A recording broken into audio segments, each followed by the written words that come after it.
আল্লাহ তাআলা তার নবীর উপরে গোটা 30 পারা কোরআনটা ওহী আকারে নাজিল করেছেন। যখন যা প্রয়োজন ছিল সেই প্রয়োজনের পরিপ্রেক্ষিতে আল্লাহ তাআলা তার রাসূলকে এই কিতাবটা উপহার দিয়েছেন।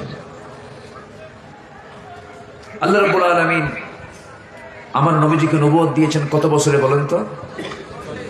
কথা বলতে হবে, কত বছরে? 40 বছরে। 40 বছরে কোরআন নাজিল আল্লাহ তাআলা তার উপরে নাজিল করলেন।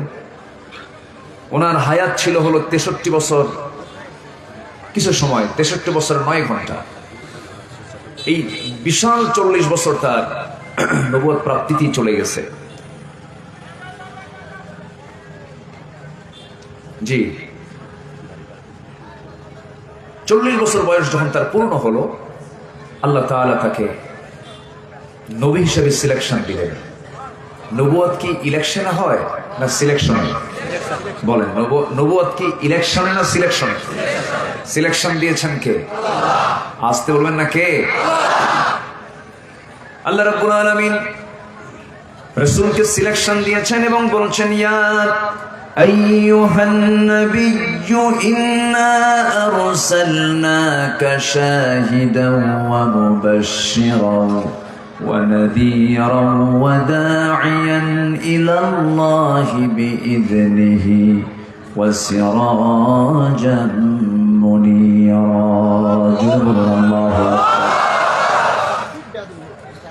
আল্লাহ রাব্বুল আলামিন রাসূলকে সিলেকশন দিয়েছেন, নিজের পরিচয় দিয়ে তিনি আল্লাহ তাআলা তার পরিচয় দিচ্ছেন। সবাই আমার সঙ্গে ঠোঁট মিলিয়ে বলুন, আলহামদুলিল্লাহি রাব্বিল আলামিন। আর তার নবীর পরিচয় দিচ্ছেন, ওয়া মা আরসালনাকা ইল্লা রাহমাতাল লিল আলামিন। আল্লাহ, কি সম্মান আল্লাহ তাআলা তাকে দান করেছেন। জগতের রব হচ্ছেন আল্লাহ, আর জগতের রহমত হচ্ছেন মুহাম্মদ সাল্লাল্লাহু আলাইহি ওয়াসাল্লাম। সম্মানিত ভাইরা, সেই নবীর উপরে আল্লাহ তাআলা এই কোরআনটা নাজিল করেছেন সেই যুগে, যে যুগে খুন কবদলা খুন ছিল নিত্য নৈমিত্তিক ব্যাপার। মাইট ইজ রাইট, জোর যার মূল্য তার, এই কথাটা ওই সমাজে চালু ছিল, বাস্তব ছিল।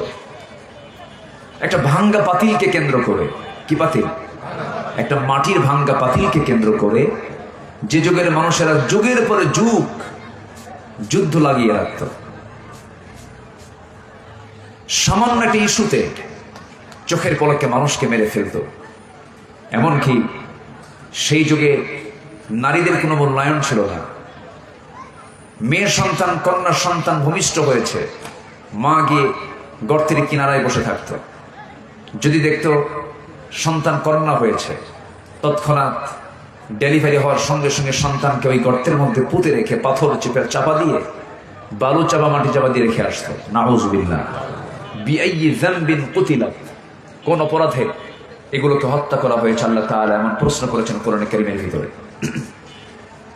সেই যুগে শততা বিভক্ত জাতি যে সময় ছিল, গোত্রে গোত্রে দ্বন্দ্ব লেগে থাকত, সেই যুগে সেই সমাজে সেই একটি সিচুয়েশনে জন্ম নিয়েছেন মুহাম্মদুর রাসূলুল্লাহ।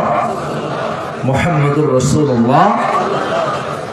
এমনকি আমরা যে কাবাকে সামনে রেখে কিবলা বানিয়ে নামাজ আদায় করি, যেটা কালো কাপড় দিয়ে মোড়ানো চতুর্কোণ বিশিষ্ট একটা ঘর, 45 থেকে 50 ফিট লম্বা হবে, যার একটা দরজা আছে,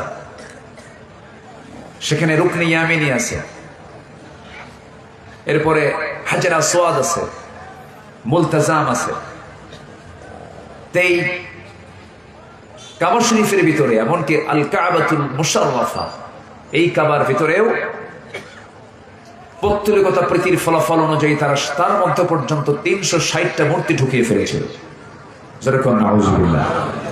হাজিরা ওমরাকারীরা যখন ওমরা করতে যান, হজ করতে যান, তখন ওই কাবাকে সামনে রেখে চতুর্দিকে তারা কি করে? তাওয়াফ করে। তারাও তাওয়াফ করত। ওই জাহিলি যুগের সেই কুরাইশরা, পৌত্তলিকরা, তারা তাওয়াফ করত উলঙ্গ হইয়া। যেরকম নাউযুবিল্লাহ। কি হয়ে? উলঙ্গ হয়ে কাবার ভিতরে মূর্তি প্রতিমাগুলো রেখে তারা এই সমস্ত শিরকির কাজগুলো করত। সেই সময় আমার নবীজির বয়স যখন 5 থেকে 6 বছর, সবাই তোয়াফ করতেছে। রসুলকে বলা হলো মুহাম্মদ, লুঙ্গির গিটায় হাত দিয়ে বলা হলো খুলে ফেলে, মানে তাকেও খোলার জন্য বলা হচ্ছে। নবীজির লুঙ্গির গিটায় যখন, পাজামার গিটায় যখন হাতটা দিয়েছে, উনি সেন্সলেস হয়ে পড়েছেন। এত লাজুক ছিলেন মুহাম্মদুর রাসূলুল্লাহ, তাকে সতর খুলতে পারেন না। তাহলে এখান থেকে বোঝা গেল আমার নবীজি কি একটি আদর্শ সভ্য সমাজে জন্ম নিয়েছিলেন? আদর্শ সভ্য সমাজে জন্ম নিয়েছিলেন? অজ্ঞ, বর্বর এবং মূর্খতার চূড়ান্ত লেভেলে পৌঁছলে যা হয়, এমন একটি সমাজে জন্ম নিয়েছিলেন মুহাম্মদুর রাসূলুল্লাহ। কিন্তু আমার নবীজি যখন তিনি 15 বছরে পদার্পণ করলেন, যখন তিনি ইয়াং হলেন, যৌবনে পদার্পণ করলেন, হৃদয়টা তার কাঁদতে থাকে, অস্থির হতে থাকে। সমাজকে কেমন করে সুন্দর করে সাজানো যায় তার প্রমাণস্বরূপ ইতিহাসে আমরা শুনেছি, দেখেছি। হালফুল ফুজুল নামক সংগঠন গড়ে তুলেছিলেন, চেষ্টা করেছেন 1000 বার, কিন্তু পারেন নাই। কেন পারেন নাই? কি জন্য পারেন নাই? কারণ হলো রসুল চেষ্টা করেছেন যে মাধ্যম দিয়ে, তা দিয়ে কখনো সফল হওয়া সম্ভব নয়। নদীতে মাছ মারতে গেলাম, জালে প্রচুর মাছ উঠলো, মাছগুলো আমি জাল থেকে হাতের মধ্যে নিয়ে যে খোলের মধ্যে রাখবো, যে পাত্রে রাখবো, সেই পাত্রের তলা নাই, মাছ থাকবে নাকি? মাছ তো থাকবে না। ঠিক তেমনি আমার নবীজি বহু চেষ্টা করেছেন, পারেন নাই।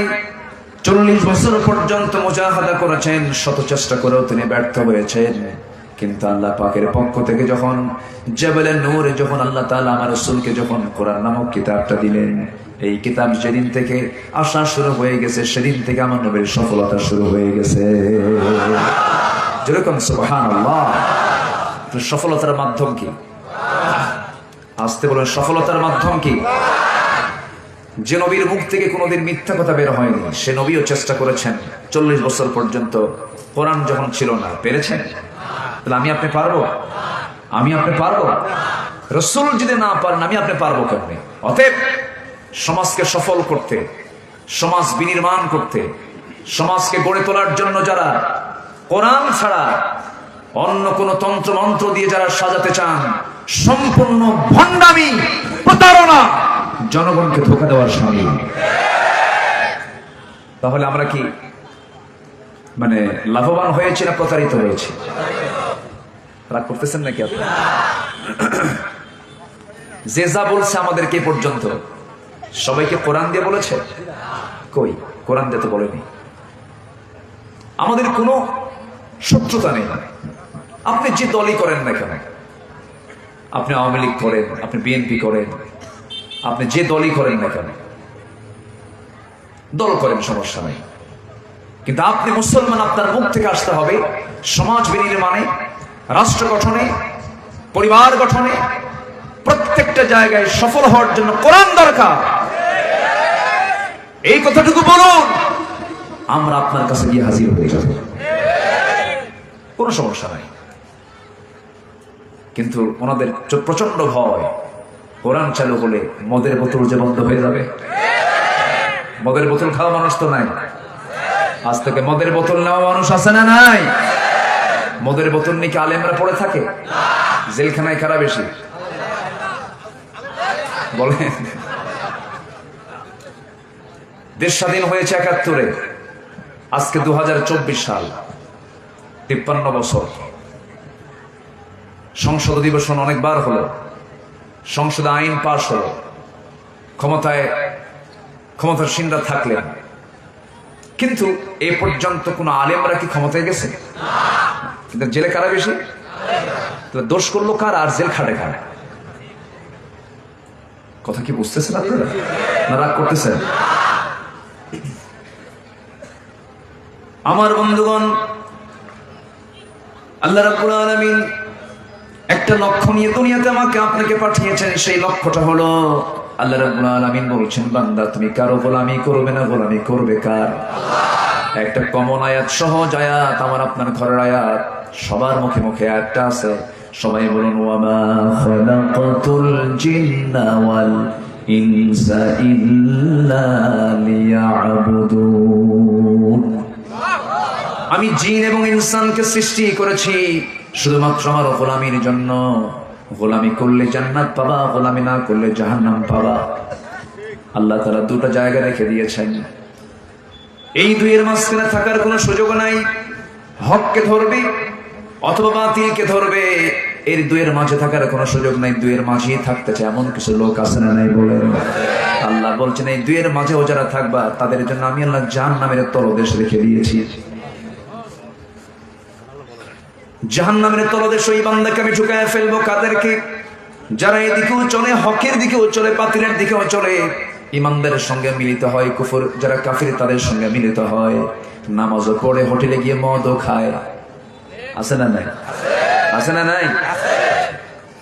মসজিদ में नमाज पढ़ो, होटल में शराब पियो, মসজিদে গিয়ে নামাজ পড়বে, হোটেলে গিয়ে মদ খাবে। আল্লাহ খুশি হোক, শয়তান বেজার হওয়ার কি দরকার? দুই দিকে থাকে আমার বন্ধুগণ। কিন্তু ইমানদার থাকবে দুই দিকে না একদিকে, দুই দিকে না একদিকে। মুসলমান থাকবে বাতিলের দিকে না হকের দিকে, হকের দিকে। আমার বন্ধুগণ, টিউবওয়েল চাপ দিলেই পানি বের হয়, কিন্তু টিউবওয়েল চাপলে কিন্তু আপনি সরিষার তেল পাবেন না। সরিষার তেল বানানোর জন্য আপনাকে ঘানি টানতে হয়, পরিশ্রম করতে হয়। সারাদিন ঘানি টানতে টানতে টানতে টানতে কয়েক কেজি তেল বের হয়। এর ফলাফল আপনি যখন গ্লাসের মধ্যে যখন তেলও নিবেন, পানিও নিবেন, তেল উপরে না পানি উপরে? কেন? ঘানি ঘানি টানতে হয়েছে, পরিশ্রম করতে হয়েছে। আমার বন্ধুগণ, জঙ্গল বানাতে কোনো পরিশ্রম লাগে না, জঙ্গল আপনা আপনি হয়ে যায়। আপনি সুন্দর দামি বাড়ি বানিয়েছেন, 2টা বছর বাড়ির কোনো খবর রাখবেন না, দেখবেন বট গাছ উঠছে। সুন্দর বাড়ি আপনার ভুতুড়ে হয়ে গেছে। জঙ্গল বানাতে তেমন কোনো পরিশ্রম করতে হয় না, জঙ্গল আপনা আপনি হয়ে যায়। কিন্তু আপনি একটা সুন্দর বাগান সাজাবেন, সুন্দর গার্ডেন করবেন, সেখানে যত্নের দরকার আছে না নাই? আসতে বলবেন না, আছে না নাই? এই জন্য জাহান্নাম যাওয়ার জন্য কোনো যত্ন করতে হয় না। খাও দাও ফুর্তি করো, দুনিয়াটা মস্ত বড়। এই ফর্মুলা চললেই সোজা জাহান্নাম যাওয়া সহজ। খাও দাও ফুর্তি করো, দুনিয়াটা মস্ত বড়, দুনিয়া কো মজা লে লো। আছে না নাই? এরকম বক্তব্য আছে না নাই? এইরকম করে চললে পরে জাহান্নাম আপনার জন্য খুবই সহজ হয়ে যাবে। জাহান্নাম পাওয়ার জন্য খুবই পরিশ্রম করতে হয় না, কিন্তু জান্নাত পাওয়ার জন্য পরিশ্রমের দরকার আছে না নাই? এই জন্য পরিশ্রম করতে হয়, কারণ আমাকে ধোঁকা দেবার জন্য সর্বক্ষণ একজন শত্রুতা করার জন্য প্রকাশ্য শত্রু আছে। তার নাম কি? তার নাম কি? ইবলিস, শয়তান। ও মনে হয় উল্লাপাড়া চিনে না। আসতে উল্লাপাড়ায় আসে, ইবলিস আসে।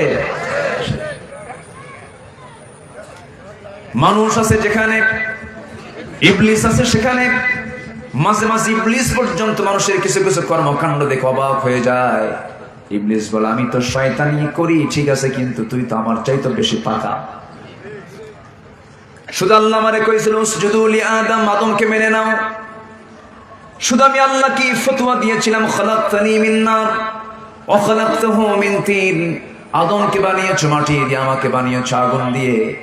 এতটুকু যুক্তি দেবার কারণে আমি আজকে শয়তান হয়ে গেছি। কিন্তু তোরা আজকে 1 ওয়াক্ত নয়, 2 ওয়াক্ত নয়, 5 ওয়াক্ত নামাজ নষ্ট করে ফেরিস। কয়টা হুকুম অমান্য করা হলো? কয়বারে? 5 বারে 5 হুকুম অমান্য করা হলো। শয়তান শুধু বলেছিল না আমি আদমকে মেনে নেব না, আদমকে আমি সম্মানজনক ভাবে গ্রহণ করব না, সেজদা দেব না। সেই জন্য শয়তান শয়তান হয়ে গেছে, ইবলিস শয়তানের রূপ নিয়েছে। কিন্তু আজকে বান্দা সারাদিনে আজ আজান শুনতেছে, হাইয়া আলাস সালাহ, হাইয়া আলাল ফালাহ, নামাজের দিকে আয়, কল্যাণের দিকে আয়, বান্দা নামাজে যায় না। শয়তান বলে আমি অমান্য করেছি একটা হুকুম, তুই হুকুম অমান্য করতেছিস, দিনে 5 বার অমান্য করছিস তুই হুকুমগুলোকে।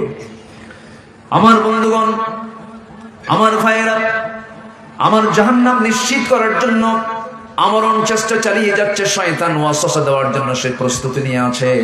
এই জন্য সেই ওয়াসওয়াসা থেকে বাঁচার জন্য দোয়া আছে না নাই? সূরা আছে না নাই? সেই সূরাটা আমরা সবাইকে আমার সঙ্গে ঠোঁট মিলিয়ে বলুন, সবাই মিলে বলি, কুল আউযু বিরাব্বিন নাস মালিকিন নাস ইলাহিন নাস মিন শাররিল ওয়াসওয়াসিল খান্নাস الذي يوسوس في صدور الناس من الجنة والناس। ওয়াসওয়াসা দেওয়ার জন্য শয়তান আছে না নাই? মানুষও কিছু আছে না নাই? মানুষও আছে। সেটা কি মানুষ না অমানুষ?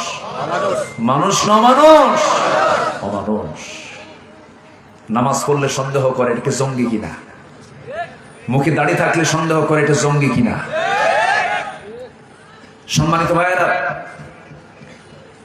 গোটা পৃথিবীতে ইসলামকে নিশ্চিহ্ন করার জন্য ইহুদি এবং খ্রিস্টান চক্র উঠে পড়ে লেগেছে। আবার তার কিছু এজেন্ট আমার দেশেও কিন্তু আছে। আসতে বলবেন না, আছে না নাই?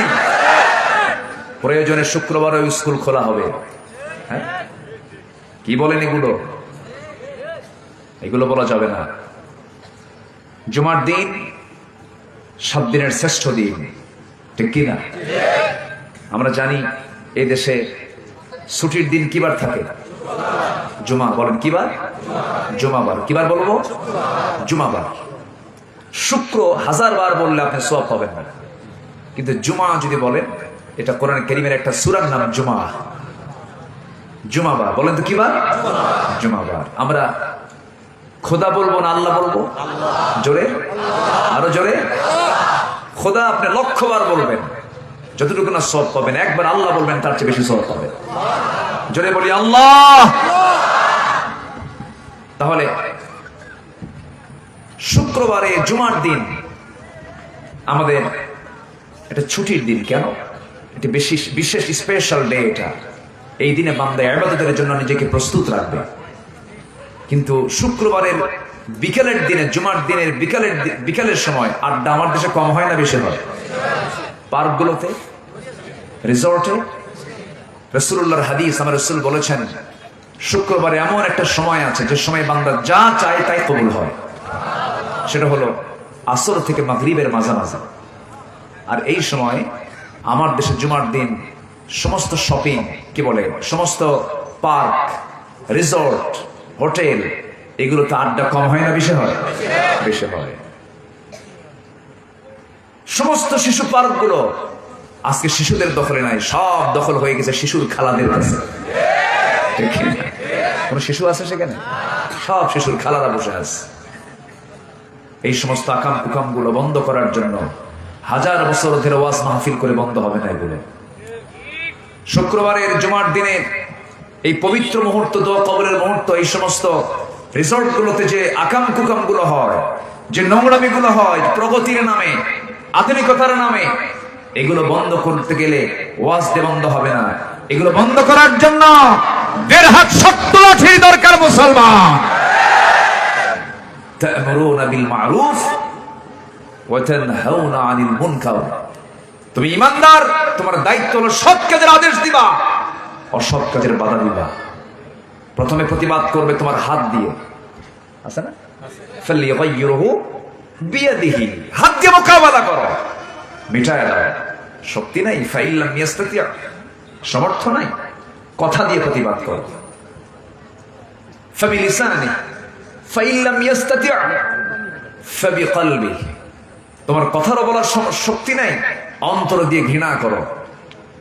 মাথায় রেখে দিয়ে অন্তর দিয়ে ঘৃণার এই স্তরটা হলো সবচেয়ে দুর্বল ঈমান। যে ঈমানটা কুফরের দিকেও যেতে পারে, ব্যাখ্যায় আসছে সেই ঈমানটা কোথায় যেতে পারে? কুফরের দিকে যেতে পারে। কিন্তু ঈমানদার 1 নম্বর স্তরের ঈমানদারের পরিচয় হলো অন্তর দিয়া, কথা দিয়া না, হাত দিয়া মিটায় দেওয়া। কতদিন আর অন্তর দিয়ে ঘৃণা করব?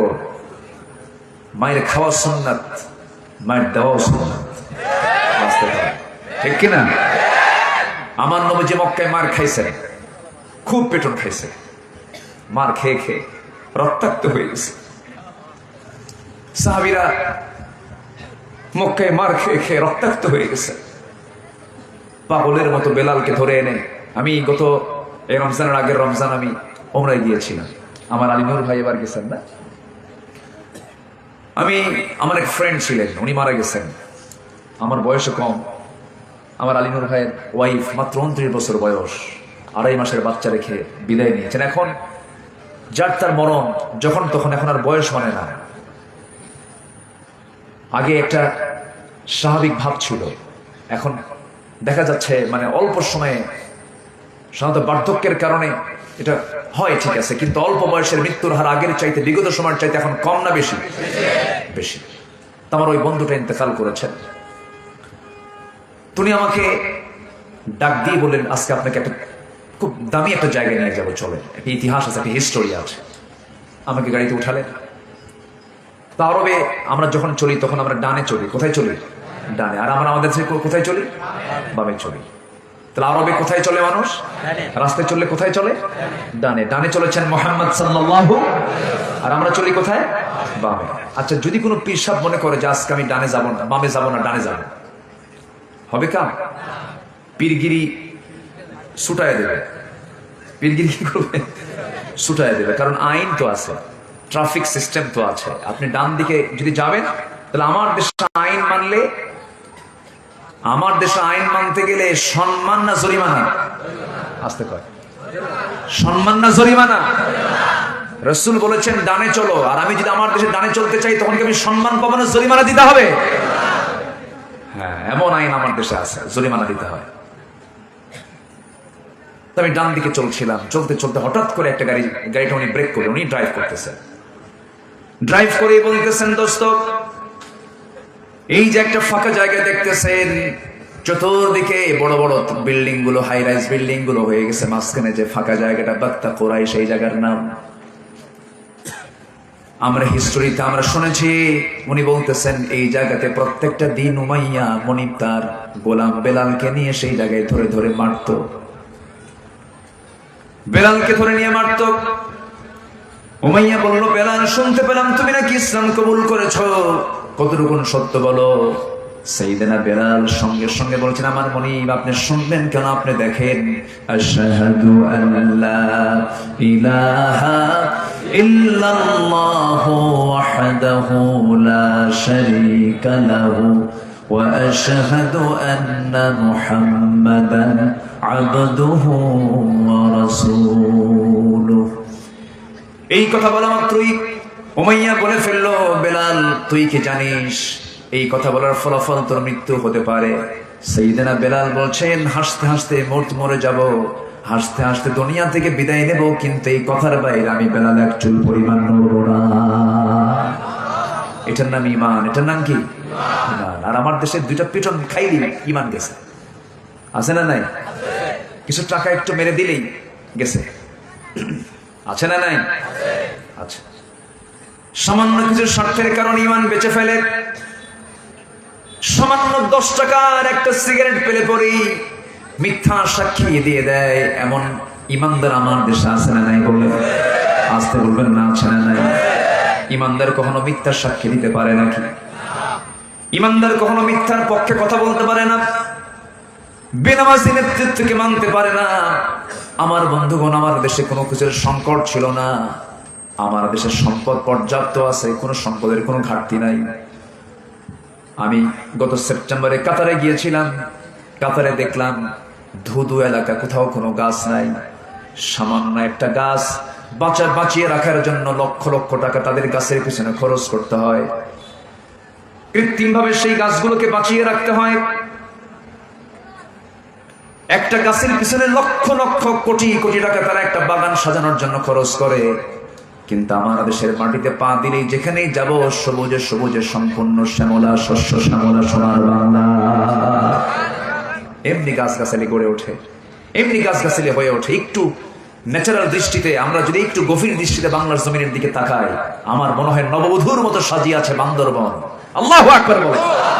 এত সুন্দর সাজানো গোছানো আমার দেশ, সব ছিল আমার দেশে।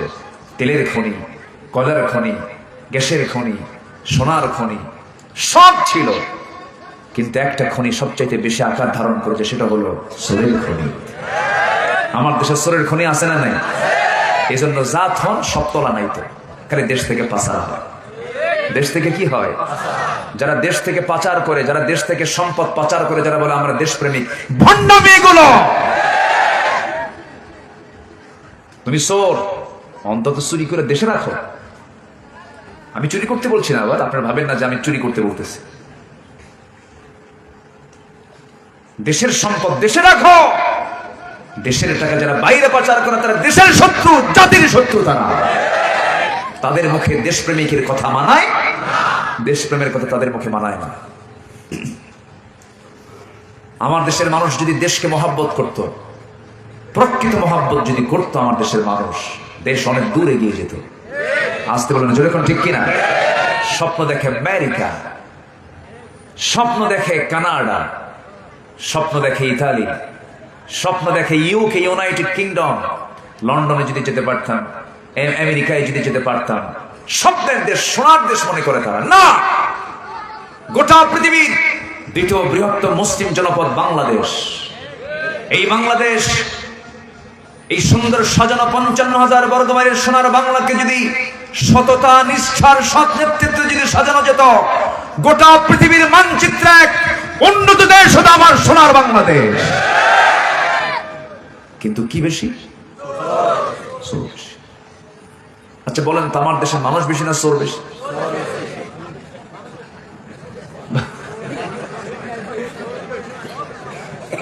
মসজিদে গিয়েও শান্তি নাই। আমি 2009 সালে ফার্স্ট আমি হজে যাই। মেবি ওই বছরই আমি বাইতুল মোকাররমের নিচতলা থেকে জুতা কিনলাম এক জোড়া। আমার রাতে ফ্লাইট, তো উপরতলায় তো মসজিদ, বাইতুল মোকাররম আমার দেশের যেটা জাতীয় মসজিদ। নিচতলায় জুতা কিনে আমি উপরতলায় গিয়ে মসজিদে নামাজের সাথে জামাতে শামিল হলাম। বিল্ডিং এর মসজিদের একটা কলামের ধারে নতুন জুতাটা রেখে আমি নামাজে দাঁড়াইছি। সালাম ফিরে দেখি জুতা মোবারক নাই। জুতা মোবারকই বললাম, কারণ বরকত যে পাইছো বরকত না, জুতা নিয়ে চলে গেছে।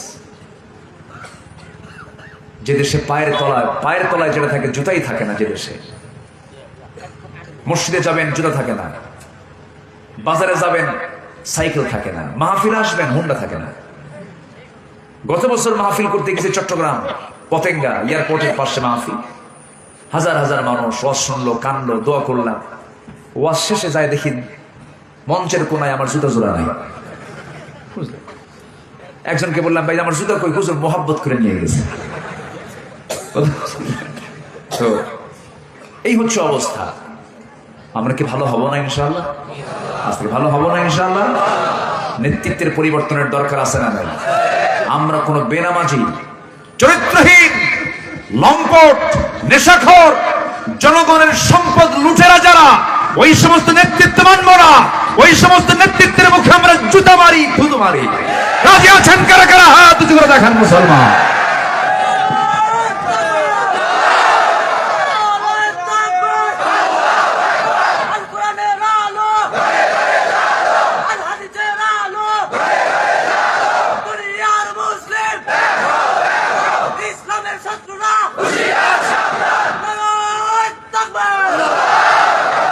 আল্লাহ কবুল করুন, জোরে বলে আমিন, আরো জোরে আমিন। আমাদের দেশে কোনো কিছুর সংকট নেই, শুধুমাত্র যদি আমরা ইমামকে নির্বাচন করতে নিয়ে যে পদ্ধতি অবলম্বন করি, শুধু সমাজের নেতা নির্বাচন করতে গিয়ে যদি ওই পদ্ধতি অবলম্বন করি, সমাজের সব নেতৃত্ব সোজা হয়ে যাবে। মসজিদের ইমাম নির্বাচন করতে গেলে হুজুর কত কি দেখে, হুজুরের নজর ঠিক আছে কিনা দেখো, হুজুরের চরিত্র দেখে, হুজুর বিড়ি খায় কিনা। আমি না হয় গাঁজা খাই, হুজুর কিন্তু বিড়ি খাওয়া যাবে না। হ্যাঁ, ও গাঁজা খাবে, সমস্যা নেই।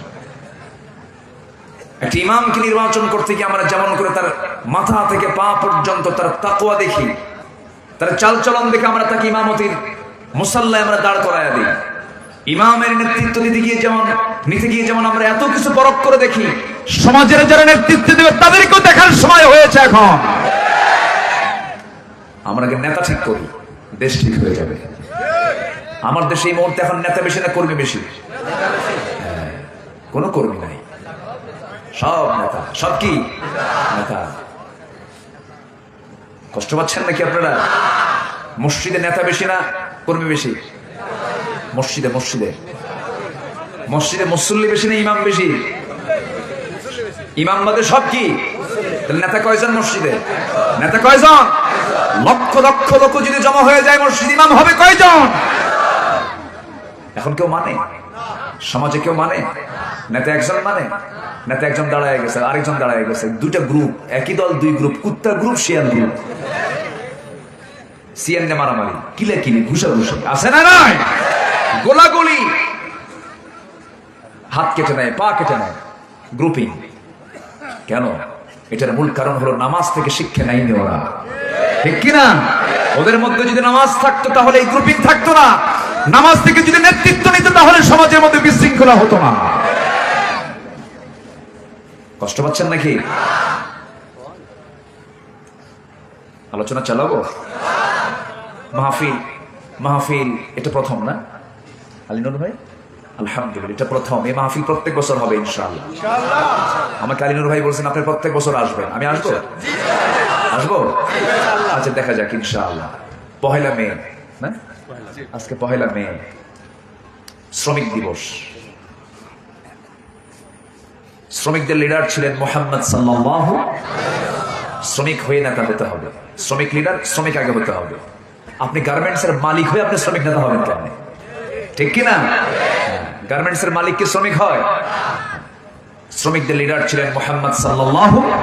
পৃথিবীর কোন শ্রমিক নেতা এমন বক্তব্য দিতে পারেনি যা রাসূল বলেছেন। আমার রাসূল বলেছেন, শ্রমিকের ঘাম শুকানোর আগেই তার পাওনা তাকে বুঝিয়ে দাও। এমন দামি কথা পৃথিবী কেউ বলতে পেরেছে? পরিবেশ নিয়ে রাসূল বলেছেন, আবহাওয়া নিয়ে, পরিবেশ নিয়ে বলেছেন, যদি জানো কাল কিয়ামত আজকেও গাছ লাগাও। এমন দামি কথা পৃথিবীর কেউ কি বলতে পেরেছে? আমরা বলি নেলসন ম্যান্ডেলা হলো বর্ণবাদী বৈষম্য দূরকরণের নেতা, ভুল কথা। আমার রাসূল ছিলেন মদিনার ইমাম, মুয়াজ্জিন ছিলেন কে? কে কে ছিলেন? বেলাল কি ধলা না কালো? রাসূল কি ধলা বলা যাবে না, ফর্সা বলা যাবে না, এমন সুন্দর, যার চাইতে সুন্দর মানুষ পৃথিবীতে আর নাই। যখন সুবহানাল্লাহ। এত মহা সুন্দরের পাশে একজন নিগ্রো আফ্রিকান কালো হাবশি বেলালকে রাসূল মনোনয়ন দিলেন, তাকে মুয়াজ্জিন বানালেন। বর্ণবাদী বৈষম্যের নেতা কেউ না, মুহাম্মদ সাল্লাল্লাহু আলাইহি ওয়াসাল্লাম। আমার নবীজি যখন শুনতে পেলেন বেলালকে ধরে নিয়ে গেছে, মনে আছে আপনাদের? ধরে নিয়ে গেছে, ওই জায়গাটা আমাকে সেই বন্ধু দেখায় দিলেন। সেই জায়গায় প্রত্যেক দিন ধরে নিয়ে আসতে বলা হতো, বেলাল ইসলাম ছেড়ে দাও। যে রশি দিয়া উটের গলায় বাঁধা হতো, যে রশি, সেই রশি বেলালের গলায় বেঁধে টেনে টেনে হেঁচড়ে হেঁচড়ে নিয়ে আসা হতো। সেই তপ্ত বালুতে শুয়ে রেখে, চিৎ করে শুয়ে রেখে বুকে পাথর রাখা হতো। প্রচন্ড খরতাপে বালুর উপরে সূর্যের তাপ, পিঠ ঝলসে যেত, বুকের উপরে পাথর চাপা দিয়ে রাখতো সাইয়েদনা বেলাল। এই অত্যাচারগুলো সহ্য করতেন অকপটে, কোন আওয়াজ তার মুখ থেকে বের হতো না। তার মুখ থেকে আওয়াজ শুধু বের হতো, লা ইলাহা ইল্লাল্লাহ, লা ইলাহা, আরো জোরে, লা ইলাহা সুবহানাল্লাহ ওয়ালহামদুলিল্লাহ, লা ইলাহা ইল্লাল্লাহ মুহাম্মাদুর রাসূলুল্লাহ সাল্লাল্লাহু আলাইহি ওয়াসাল্লাম। সাইয়েদনা বেলালের যখন এই অনর সিদ্ধান্ত যখন মনি উমাইয়া দেখতে পেল, উমাইয়া বলে ফেললো, বেলাল আজকে তোকে দুনিয়া থেকে বিদায় করে দেব রাগ করে। যখন বেলালের মুখ থেকে বারবার আল্লাহর নামের জিকির বের হচ্ছিল, কিতাবের মধ্যে আসছে, বাম হাতটা তার মুখের মধ্যে ঢুকায় দিয়া টান মেরে জিহ্বা বের করে, জিহ্বার ভিতরে বাবলা গাছের কাঁটা জোর করে ঢুকায় দিয়েছে। ফিনকি দিয়ে রক্ত পড়া শুরু হয়ে গেছে, বেলালের জিহ্বা বন্ধ হয়ে গেছে। উমাইয়া মনি বলতেছে, বেলাল তোর জিহ্বা অচল করে দিলাম, তুই আল্লাহর জিকির করবি কেমনে? সঙ্গে সঙ্গে তার সাদা আঙ্গুলে উঁচু করে বুঝায় দিচ্ছেন, ইশারা করে, উমাইয়া মনি, ওরে উমাইয়া, তুই আমার জিহ্বা অচল করলে কি হবে? আমি আমার আল্লাহর নামটা আমি আমার দিলের মাকামে আমি জমা করে রেখে দিয়েছি। সুবহানাল্লাহ। আমার ভাইয়ারা, ইমান তেমন একটা জিনিস, ইমান শুধু আনলেই হবে না, ইমানকে যত্ন করতে হবে। যত্ন ছাড়া ইমানের কোনো মূল্য নাই। যত্ন করতে হবে, লালন করতে হবে, ইমানের মেহনত করতে হবে। আল্লাহ রাব্বুল আলামিন এই জন্য এক জায়গায় বলছেন, ইয়া আইয়ুহাল্লাযীনা আমানু আমিনু। আর এক জায়গায় বলছেন, আহাসিবান নাসু আইয়ুতরাকু আইয়াকুলু আমান্না ওয়া হুম লা ইফতানুন। এই সমস্ত আয়াত প্রমাণ করে ঈমান আছে যার পরীক্ষা আছে তার, ঈমান নাই যার পরীক্ষা নাই তার। ঈমান যদি থাকে পরীক্ষা অবশ্যই হবে। এই পরীক্ষা নিবেন, এই ওয়াদা করেছেন কে? ওয়ালানাবলুওয়ান্নাকুম। থাক মুরব্বী, আপনার কষ্ট হচ্ছে না? আল্লাহু আকবার। ওনার বয়স 84 বছর, কিন্তু উনি আমার চেয়েও সুস্থ, কোনো অসুখ বিসুখ নাই। উনি গরুর ঘাস কাটে এখন, আলহামদুলিল্লাহ বলবেন। ওনার সিম্পল লাইফ কিছু বসে শুনলাম। উনি এখন 1 মাইল 1.5 মাইল 2 মাইল হাঁটেন, কোনো ক্লান্তি নেই। এই উল্লাপাড়ার সকল ইমামদের তিনি ইমাম, আলহামদুলিল্লাহ। শাইখুশ শুয়ুখ, বুড়াদের বুড়া, বুড়াদের বুড়া, আলহামদুলিল্লাহ। আল্লাহ তুমি তার হায়াতে বরকত দিয়ে দাও, তাকে সুস্থ রাখো, নিরাপদে রাখো। তিনি এখনো তারাবি নামাজ পড়ান, কোরআন দিয়ে। সুবহানাল্লাহ বলবেন না? কত পারা কোরআন? 30 পারা কোরআন তার সিনায়, আলহামদুলিল্লাহ বলবেন না? তা তিনি ছোটবেলায় মুখস্থ করেন নাই, কামিল পাশের পরে করছেন। আল্লাহু আকবার। আমি তো অবাক হয়ে গেলাম, কি এনার্জি তার ভিতরে। আল্লাহ কি তার মধ্যে কি এনার্জিটা দিয়েছেন, কি আগ্রহ, তীব্র আকাঙ্ক্ষা দিয়েছেন। হ্যাঁ জি, আল্লাহ কবুল করুন, জোরে বলি আমিন। 84 বছর বয়সে বয়োবৃদ্ধ জ্ঞানবৃদ্ধ বসে বসে আলোচনাগুলো শুনতেছে। ধৈর্যের বয়স হয়ে গেলে কি ধৈর্য থাকে? থাকে না তো, এনার্জি থাকে না, কষ্ট হয়। শোনেন, 1000 কোটি টাকার মালিক খাইতে পারে না। আছেন এরকম? আছেন? আপনি কি দুধ খেতে পারেন? পারেন। আর আমি ডাক্তারের কাছে গেলে দুধ খাবে না। যার পেটে দুধ সয় তার পেটে লোহাও সয়, ঠিক না? যে পেটে দুধ এবং কাঁঠাল নিতে পারে ওই পেট হচ্ছে ভিআইপি পেট। কথা বলছেন? মানে মজবুত পেট, বলিষ্ঠ পেট, সব খেতে পারবে, সব হজম করতে পারবে। দেখেন 84 বছর বয়সে তিনি এখনো দুধ খেতে পারেন। আর 1000 কোটি টাকার মালিক, মাত্র 40 বছর বয়স, এখানে ফুটা, এখানে ফুটা। আসে না? আসে না? কিছু হইলে পরে সিঙ্গাপুর, আর বেশি কিছু হইলে পারে সিঙ্গাপুরের মাউন্ট এলিজাবেথে চলে যায়। আর মাউন্ট এলিজাবেথে মালাকুল মজ্জে বসে থাকে। মানে ওখানে নাম শুনলে, মাউন্ট এলিজাবেথের নাম শুনলে মনে হয় ও মরতে গেছে হয়ে গেল, ঠিক আছে? মাউন্ট এলিজাবেথ মানে কি? ওটা ওটা মালাকুল মৌতের জায়গা। 1000 কোটি টাকার মালিক, লাভ কি? খেতে পারেন না। আল্লাহ গরিবকে দিয়েছেন খাবার, আর ধনীকে দিয়েছেন টাকা। আল্লাহ ধনীকে বলেন তুই টাকা দেখবি, আর আমার গরিব বান্দাগুলোকে আমি খাওয়া দেখায় খাওয়াবো। আল্লাহু আকবার। গরিব বেশি খায় না ধনী বেশি খায়? শহরের মানুষ নাস্তা করে, কি করে? নাস্তা করে মুলা দিয়া। কি দিয়ে? কি দিয়ে করে? মুলা দিয়া। মুলা দিয়া নাস্তা। গ্রামের এক লোক দেখতে গেছে, তার অসুস্থ আত্মীয় শহরে থাকে, যায় দেখে অসুস্থ, কিন্তু তার চেহারা খুব সুন্দর, মানে যত্ন থাকে তো, রোদ্রে যায় না, একদম খুব সুন্দর চেহারা। তো তার নাকি ডায়াবেটিস হয়েছে, ও ডায়াবেটিস বোঝে না, যায় দেখে যে এরকম অসুস্থ কিন্তু চেহারা সুন্দর। এখন এই গরিবটা বলতেছে, আল্লাহ এই অসুখটা তো আমারও হওয়া দরকার, ডায়াবেটিস হয়েছে, এত সুন্দর চেহারা, আমার তো ডায়াবেটিস নাই। মানে গরিবটা বোঝেও না যে ডায়াবেটিসটা কি। আল্লাহু আকবার বলবেন না? সুস্থতার মতো বড় রিজিক পৃথিবীতে নাই। কি নেবেন আপনি? 1000 কোটি টাকার মালিক খাইতে বসে, সহকারী কয়, পিএস কয়, বস এই যে আঙ্গুর দেখতেছেন 1 কেজি, খাবেন কিন্তু একটা, দুটা খাইলে কিন্তু ইনসুলিন নিতে হবে, ইনসুলিন। একটা খায় আর ইতিমের মতো ছায়া থাকে, আহারে আঙ্গুর আমার কপালে নাই। কি কথা বোঝেন? আর গ্রামের যদি কোনো চাষিকে যদি সকালবেলা চাষ করে 9টার দিকে এসে যদি ওর সামনে 1 কেজি আঙ্গুর দেওয়া হয়, ও কি চাবাবে না গিলবে? বলে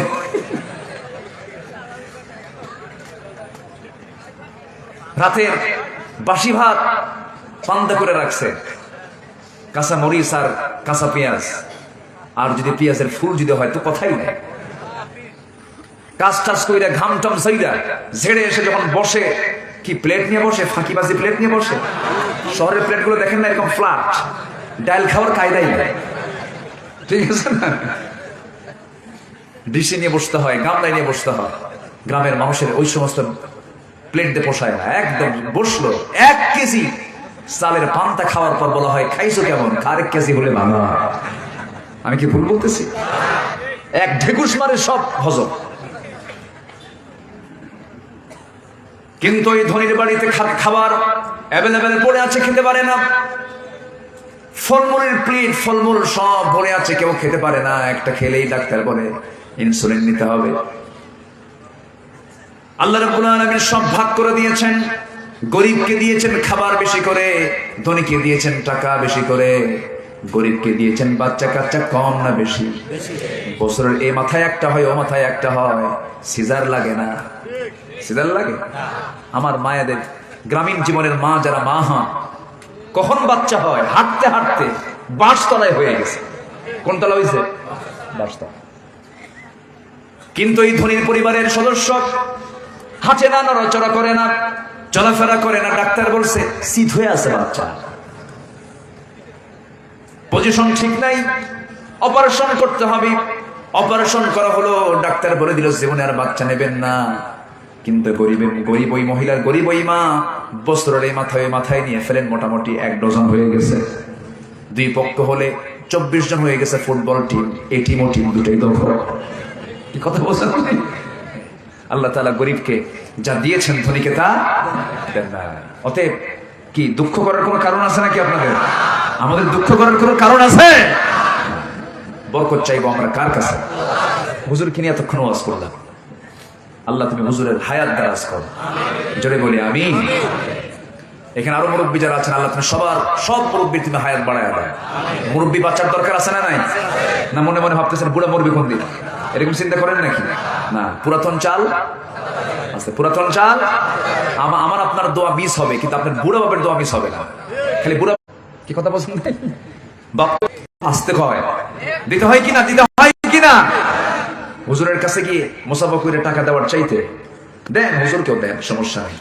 বাবার হাতে কিছু টাকা দিয়ে বলবেন আব্বা আপনাকে হাদিয়া দিলাম, আমার জন্য একটু দোয়া করো। বাপ খুশি হবে না? আজ বাপ খুশি হবে না? খুশি হবে। এই পৃথিবীতে সবচাইতে পূজনীয় জন হচ্ছেন মা আর বাবা। গোটা দুনিয়ার সমস্ত আলেমকে খুশি করে আপনি আল্লাহর যতটুকু রেজাবন্দি হাসিল করতে পারবেন, তার জন্য বেশি খুশি হবেন আল্লাহ তাআলা। মা যদি খেদমত করতে পারি আমরা, বাবার যদি খেদমত করতে পারি, বাবা যদি সিগন্যাল দিয়ে দেন ও আল্লাহ এই বান্দা আমার কলেজা ভরায় দিস, আমি ওরে মাফ করে দিলাম, আল্লাহ বলবেন ওই বান্দার আমি মাফ করে দিলাম। বাপটা গুরুত্বপূর্ণ পজিশন। রিদার রাব্বি ওয়া রিদাল ওয়ালিদি ওয়া সাখতুহু ফি সাখতিল ওয়ালিদ। পিতা যদি খুশি হয়ে যান আল্লাহ খুশি হয়ে যান, পিতা যদি নারাজ হয়ে যান আল্লাহ নারাজ হয়ে যান। এই জন্য পিতার দফতরটা খুবই গুরুত্বপূর্ণ। পৃথিবীর সব দফতর অসন্তুষ্ট হয়েছে, কোনো সমস্যা নাই, কিন্তু পিতার দরবারে আপনি কি পিতার কাছ থেকে দোয়া পাচ্ছেন, এই দোয়াটা আর শাজিম পর্যন্ত পৌঁছে যাবে। আমরা বাপ মাকে দাম দেবো, জোরে বলি ইনশাআল্লাহ। অনেক কথার তো কোনো থামা থাকে না, বিভিন্ন লাইনে চলে যায়। মূল জায়গায় চলে আসি। ঈমান এনেছি, তার যত্ন করার দরকার আছে না নাই? বলে বেলাল ঈমান এনেছেন শুধু না যত্ন করেছেন? যত্ন করতে গিয়ে তিনি আরাম পেয়েছেন না মার খেয়েছেন? কি আরাম পেয়েছেন না মার খেয়েছেন? মার খেয়েছেন। আবার এই বেলাল যখন মক্কা বিজয় হয়, কি বিজয় হয়? বদর যুদ্ধ, বদর উহুদ খন্দক পাড়ি দিয়ে যখন মক্কা বিজয় হয়, রাসূল বললেন বেলাল আজকে মক্কা বিজয় হয়ে যাচ্ছে। সুবহানাল্লাহ। কষ্ট যদি করি আমরা, আমাদেরকে ফলাফল আল্লাহ দিবেন না? আসতে বলবেন না দেবেন না? আমার বিশ্বাস টুডে এন্ড টুমরো বাংলার জমিন আল্লাহর দিন কায়েম হবে ইনশাআল্লাহ। জোরে বলি ইনশাআল্লাহ। যে দেশে আলেমদের রক্ত পড়েছে ঝরেছে, যে দেশে আলেমদের রক্ত ঝরেছে, শহীদের রক্ত ঝরেছে, সেই দেশে আল্লাহর দিন কায়েম হবে ইনশাআল্লাহ। কোনো সন্দেহ নাই। সম্মানিত ভাইয়েরা, কিন্তু শর্ত হলো ঈমান এনেছি, আমরা যত্ন নেব, জোরে বলি ইনশাআল্লাহ। আল্লাহ বলছেন বান্দা তুমি 3টা কাজ করে আসো, 4টা কাজ করে আসো, আমি তোমাকে আমার দফতর থেকে ইমানদারের সার্টিফিকেট দেবো। যেরকম সুবহানাল্লাহ। কে বলছেন? আসতে বলেন, কে বলছেন? তুমি যে প্রকৃত মুমিন, আমি তোমাকে এটার সার্টিফিকেট দেবো, তুমি 4টা কাজ করে আসো। সূরা আনফাল শেষ আয়াতের আগের আয়াত 84 নম্বর আয়াত। আল্লাহ তাআলা এখানে বান্দাকে ডাক দিয়ে বলছেন, আল্লাহ রাব্বুল আলামিন বলেন, والذين آمنوا وهاجروا وجاهدوا في سبيل الله والذين آووا ونصروا أولئك هم المؤمنون حقا لهم مغفرة ورزق كريم جرب الله أكبر। এক নম্বর হলো যারা ঈমান আনবি, ঈমান যারা ভালো করে আনবি, ঈমানের ভিতরে যারা কোন প্রকার রোগ আনবে না। ঈমানের রোগ আছে না নাই? ঈমানের ক্যান্সারও আছে না নাই? ঈমানের কিন্তু ক্যান্সারও আছে। রোগাক্রান্ত ঈমান আনা যাবে না, ক্যান্সার আক্রান্ত ঈমানের কোনো লাভ হবে না। ঈমানের রোগগুলো হলো কি?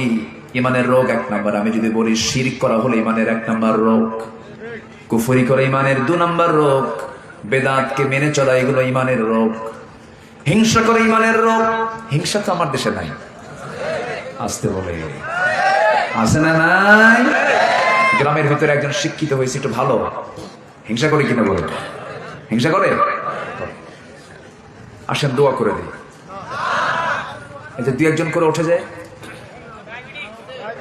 এই দেখছেন কি মানে কি ফটোটা দিয়ে কি যে সমস্যা, এখন ডায়াবেটিস হতে পারে, তো হতে পারে না? হতে পারে, বলার দরকার নাই। একটু বলেন যে একটু বসেন।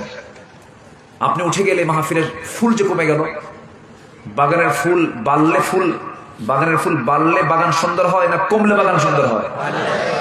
তো মাহফিলের বাগানের এই ফুলগুলো আপনি উঠে যাবেন একটা করে, বাগানের ফুল কি, বাগান কি সৌন্দর্য বেড়ে যাবে না কমে যাবে?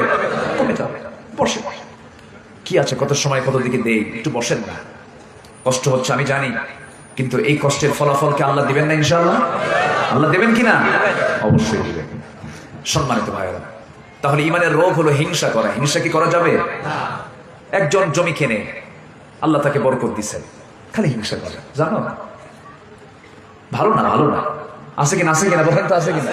আছে। হিংসা করে।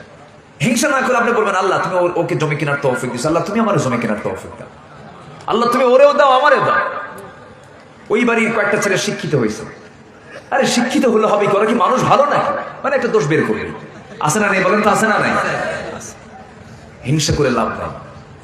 হিংসা করবো তো আমি হেরে যাব। হিংসা না করে আমরা উদার হব, জোরে বলি ইনশাআল্লাহ। একটা উদাহরণ মনে পড়লো, আগের যুগের মানুষ ঘোড়ায় চড়ে বিয়ে করতো, তাই না? ঘোড়ায় চড়ে যেত। আপনি কিসে চড়ছেন? গরুর গাড়িতে। গরুর গাড়িতে না? আচ্ছা, তাই আলহামদুলিল্লাহ, আলহামদুলিল্লাহ। গরুর গাড়িতে করে উনি বিয়ে করছেন।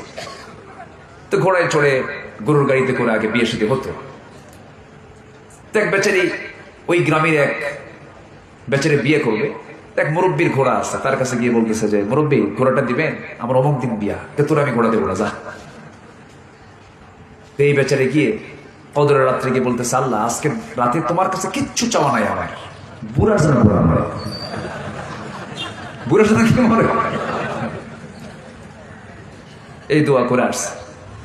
বাড়িতে এসে দেখে মার চোখে পানি, মা কান দেখে, মা কান্দো কেন? বাবা তোর গরু মরছে। কি মরছে? মালাকুল মউত ঠিকই আসছে, ঘোড়ার কাছে না গরুর কাছে? কার গরু? যে দোয়া করছে, যে দোয়া করেছে। হিংসা করলে অন্যের ক্ষতি না নিজের ক্ষতি? নিজের ক্ষতি। হারাম কামায়ের কোনো আরাম নাই, যে দামে কেনা সে দামেই বেচা।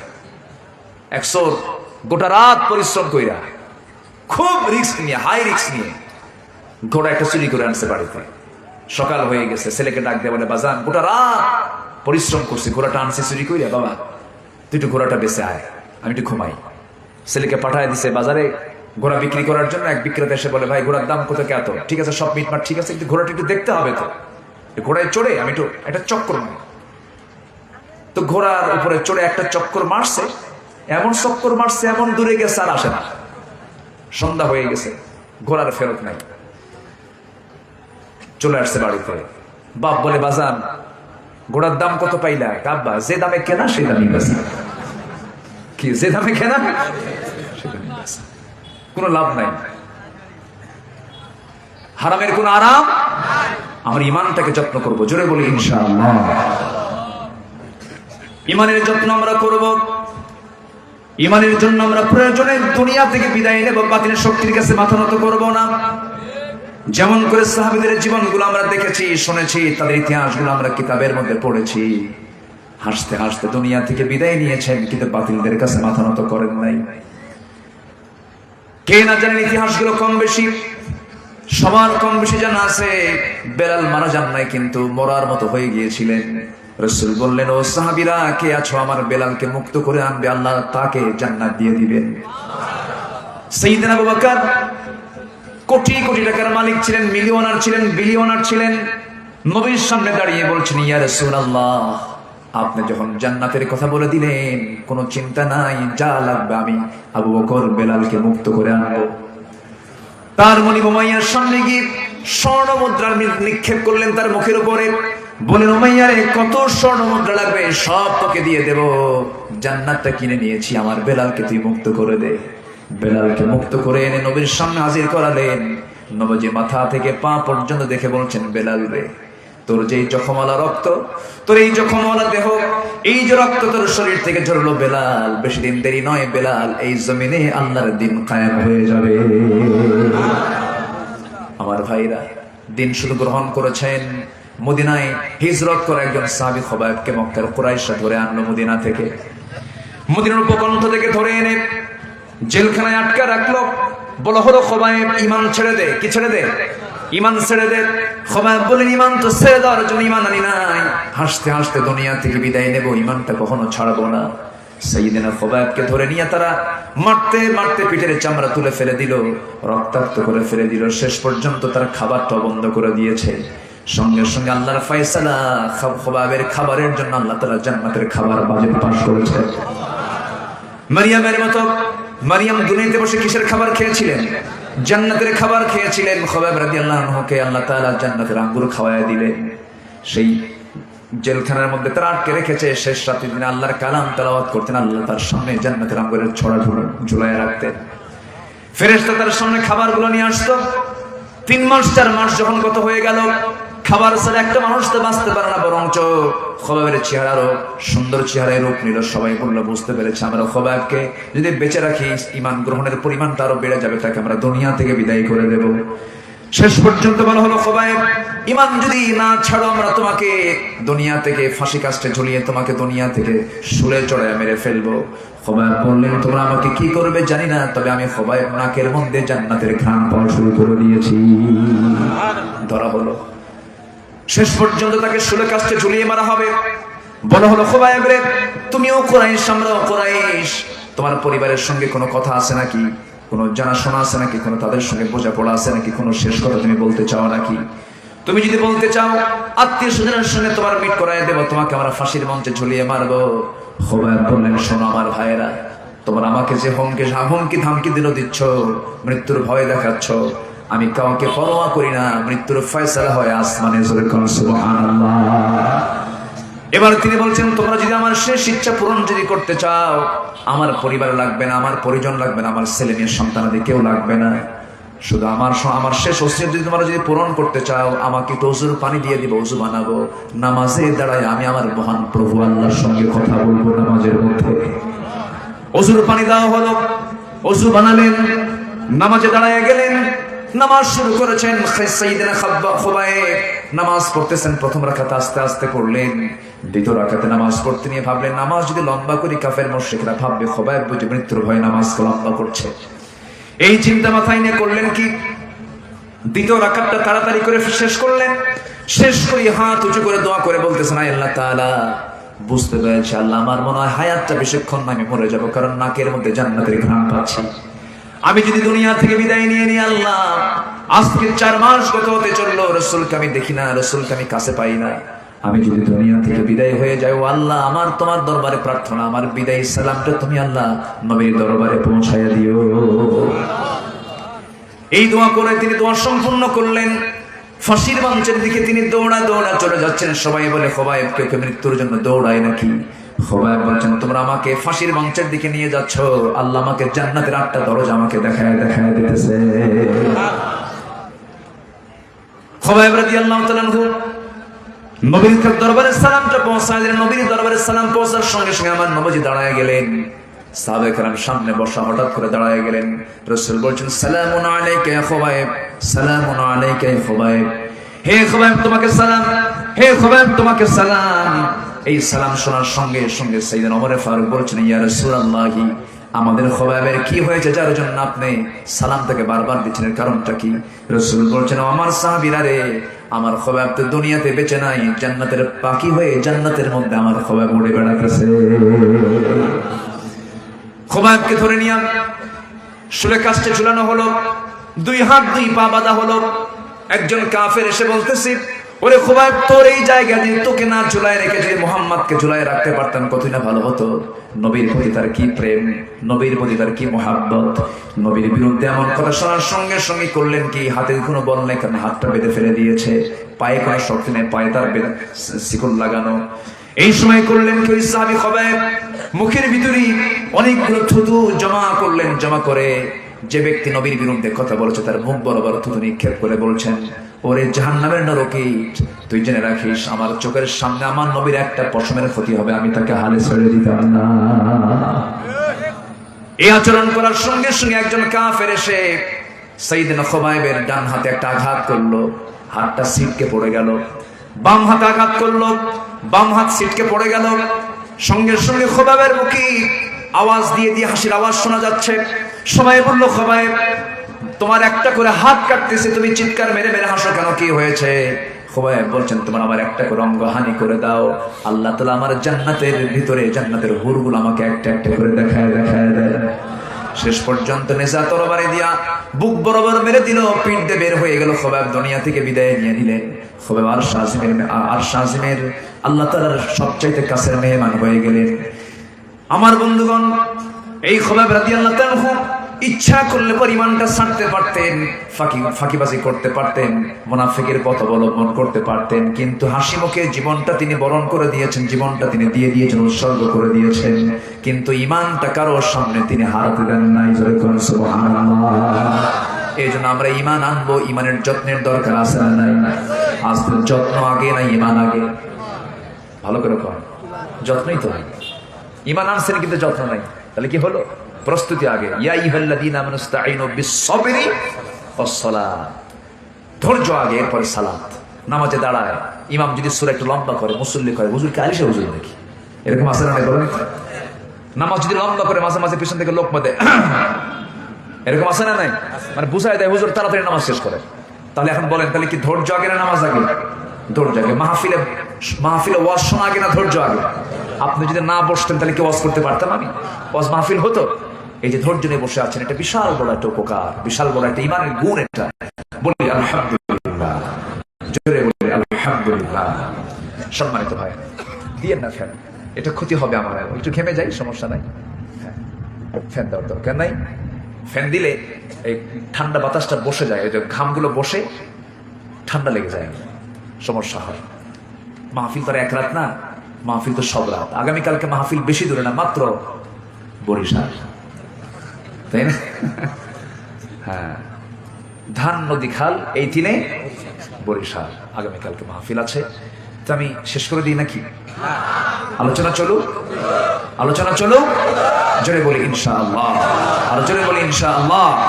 তাহলে ঈমান এনেছি, যত্নের দরকার আছে না নাই? আমার দেশে বহু লোকের নাম আছে ঈমান আলী।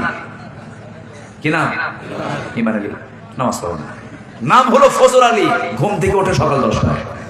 নাম কি? ওঠে কটার দিকে? নাম ঠিক আছে বলেন।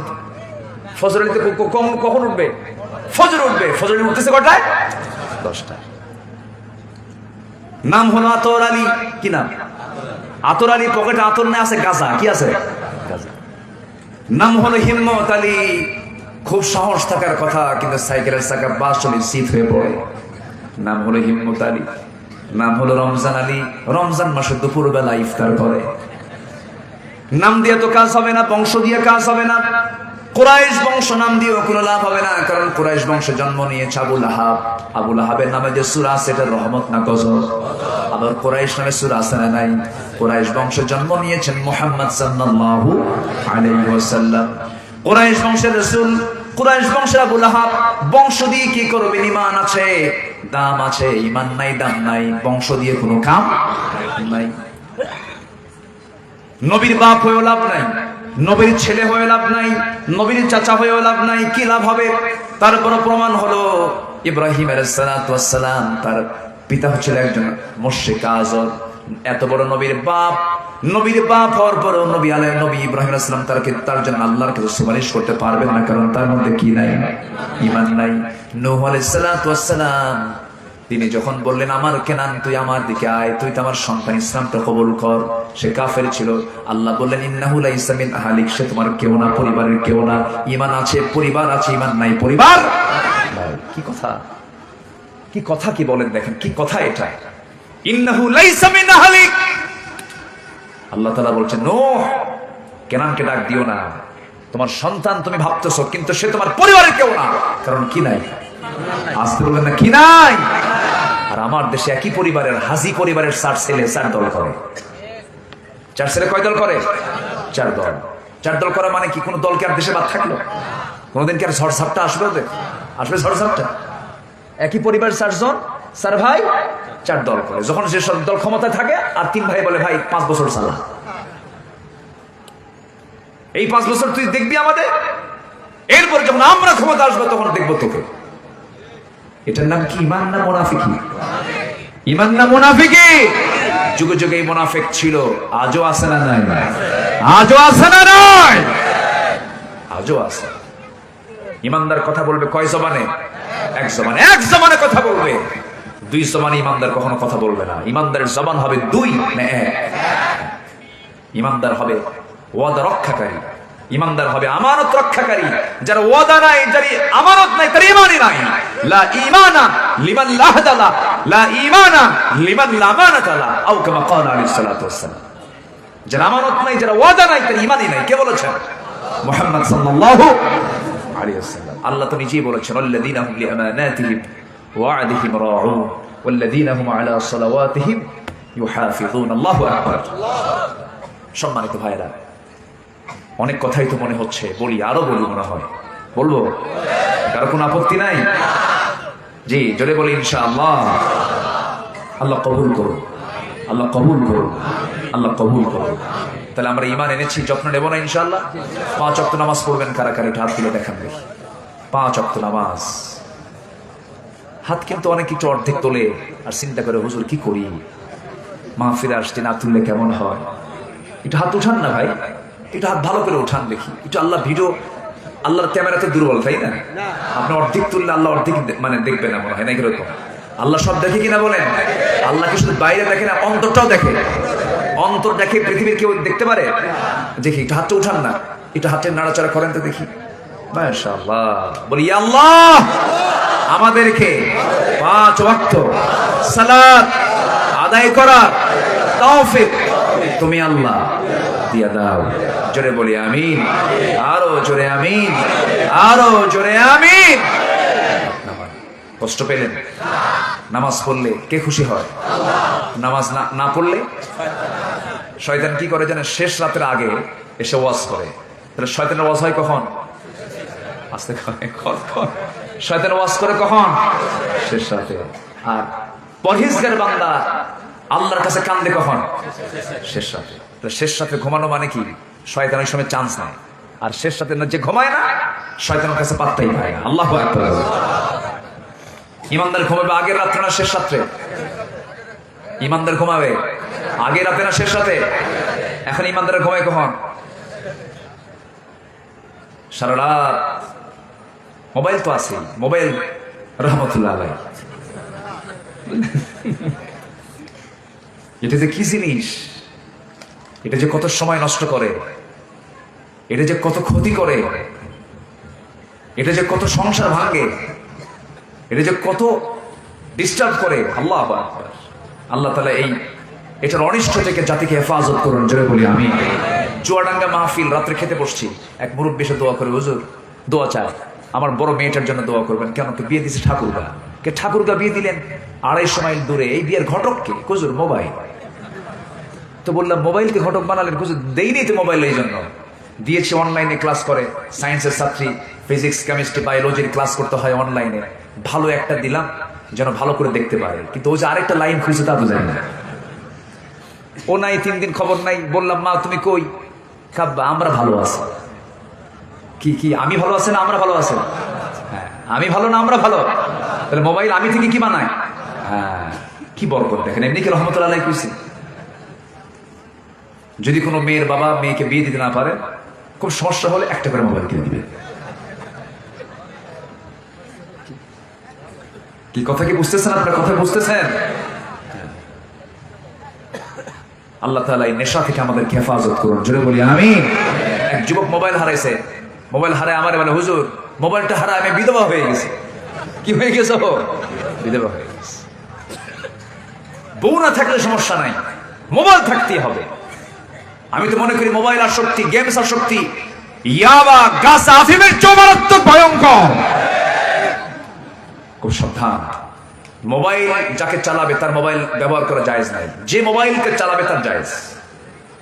মোবাইল যাকে ব্যবহার করবে তার জায়েজ নাই, যে মোবাইলকে চালাবে সে চালাতে পারে, সে ইউজ করতে পারে। মোবাইল যদি উল্টা আপনাকে চালায় তাহলে আপনি শেষ। আল্লাহ তুমি হেফাজত করো। যুবকরা নখ দিবা না। বুঝতেছো? কিছু বোঝো? সব বোঝে, কিন্তু একটা ইঙ্গিত মারছি, নখ দিও না, লাভ নাই। অবৈধ কারবারে কোনো লাভ নাই। খালি ইমো, মেসেঞ্জার, হোয়াটসঅ্যাপ, লাইন, ভাইভারে হাই মারে। কি মারে? হাই মারে। হি দিল একটা নখ, শয়তান কয় আরাম পাইলাম। শয়তান কি কয়? আরাম পাইলাম। সালাম দিয়ে ঢুকলো অথবা গুড মর্নিং দিয়ে ঢুকলো, শয়তান তো দিচ্ছে। শেষ পর্যন্ত ইমানটা ছিনতাই করে শয়তান নিয়ে চলে গেল কিসের মাধ্যমে? এই মোবাইলের মাধ্যমে। কত বউ যে চলে গেছে অন্যের কাছে, কত পুরুষ যে ধ্বংস হয়ে গেছে মোবাইলের মাধ্যমে। এই জন্য এটার একটা নিয়ন্ত্রণের দরকার প্রত্যেক ইমানদারের আছে না?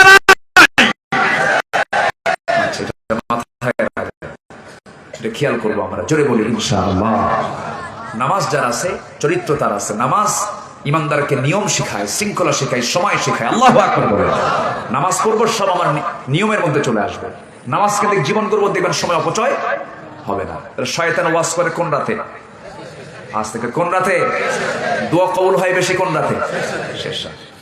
ফজরের একটু আগ দিয়ে সহিহ হাদিসের বর্ণনা, শয়তান এসে প্রত্যেক ঘুমন্ত বান্দার পাশে দাঁড়ায় বলে, আলাইকা লাইলুন তাওয়িল, আলাইকা লাইলুন তাওয়িল, তোমার জন্য রাত অনেক লম্বা, তোমার জন্য রাত অনেক লম্বা, ঘুমাও ঘুমাও। শয়তান এই ওয়াজটা করতে থাকে। রাসূল বলেন, শয়তানের এই ওয়াজটা তুমি যদি বন্ধ করতে চাও, শয়তান সেই সময় আরো সাথে সাথে 3টা গিট মেরে যায়, 3টা গিরও দিয়ে যায়। এই 3টা গিট যদি ছোটাতে চাও, গিরা যদি ছোটাতে চাও, 3টা কাজ করবা সেই সময়। আজান শোনার সঙ্গে সঙ্গে বিছানা থেকে পিঠটা উঠায় নিয়া তুমি সুন্দর করে বসে যাবে, একটা গিট ছুটে যাবে। আজান শুনবে, তুমি ওযু বানাবি, ওযু বানানোর সঙ্গে সঙ্গে শয়তান আরেকটা গিট ছুটে যাবে। নামাজে দাঁড়ায় যখন সূরা ফাতিহা পড়বে, 3টা গিট ছুটে যাবে। সারাদিন শয়তান তোমার কাছে আর আসার সাহসটুকুন পাবে না। আমরা কি এই কাজটা রেগুলার করবো না ইনশাআল্লাহ? ফজরের সময় উঠবো, ওযু করব, নামাজে দাঁড়াবো। শয়তান আমার কাছে চান্স পাওয়ার কোনো সুযোগ নাই, কোনো চান্স পাবে না, কোনো সুযোগ সে পাবে না। আল্লাহ তাআলা আমাদেরকে আমল করার তৌফিক দান করুন। যারা ঈমান আনবে, নাম্বার 2 হলো যারা হিজরত করবে। ওয়াহাজারু, হিজরত করবে। হিজরত মানে হলো আল মুহাজিরু মান হাজারা মা নাহাল্লাহু আনহু, এটাও হিজরত। হারাম কাজ ছেড়ে দেওয়া, এটাও কি হিজরত? এটা কি বলেন?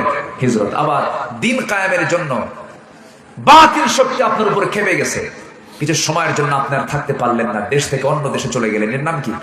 হিজরত। বাইরে ও ভাই বসেন, বসেন, এই যে এই যে এই যে আমার দিকে তাকান, বসেন, একটু বসেন। ও আপনার ভলেন্টিয়ার, স্বেচ্ছাসেবক। আচ্ছা আচ্ছা, ঠিক আছে। ইল্লা, ঠিক আছে, ইল্লা মানে ওরা ছাড়া নাকি? হ্যাঁ, আপনি যান, সমস্যা নাই। আমার দিকে তাকান। ওহাজারু যারা দেশ ত্যাগ করেছে, হিজরত করেছে। হিজরত এটাও কিন্তু একটা ইসলামের কাজ, দ্বীনের কাজ, ইমানদারের কাজ। আলহামদুলিল্লাহ বলেন। হিজরত করেছেন মুহাম্মদ সাল্লাল্লাহু আলাইহি ওয়াসাল্লাম। রাসূল ছিলেন মক্কার মানুষ, মদিনায় কি করছেন? উনি কি বেড়াতে গেছিলেন? দ্বীনের আলোতে গেছেন? আচ্ছা, প্রকাশ্যে গেছেন না লুকায় গেছেন? লুকায় গেছেন। লুকানো কি? লুকানো সুন্নাত। লুকানো কি বলেন? আস্তে কয়, লুকানো কি বলেন? রাসূল কি লুকান নাই? লুকাইছেন, তিনি লুকিয়েছেন, হিজরত করেছেন। বিশেষ করে আমি যখন মক্কায় যাই, আলীনুর ভাই, আমি শুধু রাসূলের বাড়ির দিকে তাকাই আর আবু জাহেলের পায়খানার দিকে তাকাই। আবু জাহেলের বাড়ি এখন কি হয়েছে? পায়খানা, ইন্টারন্যাশনাল টয়লেট। ইন্টারন্যাশনাল কি মানে আন্তর্জাতিক পায়খানা। এক পাকিস্তানি হাজি, এরা তো একটু অন্য ধরনের, এরা খুব রাগী হয়।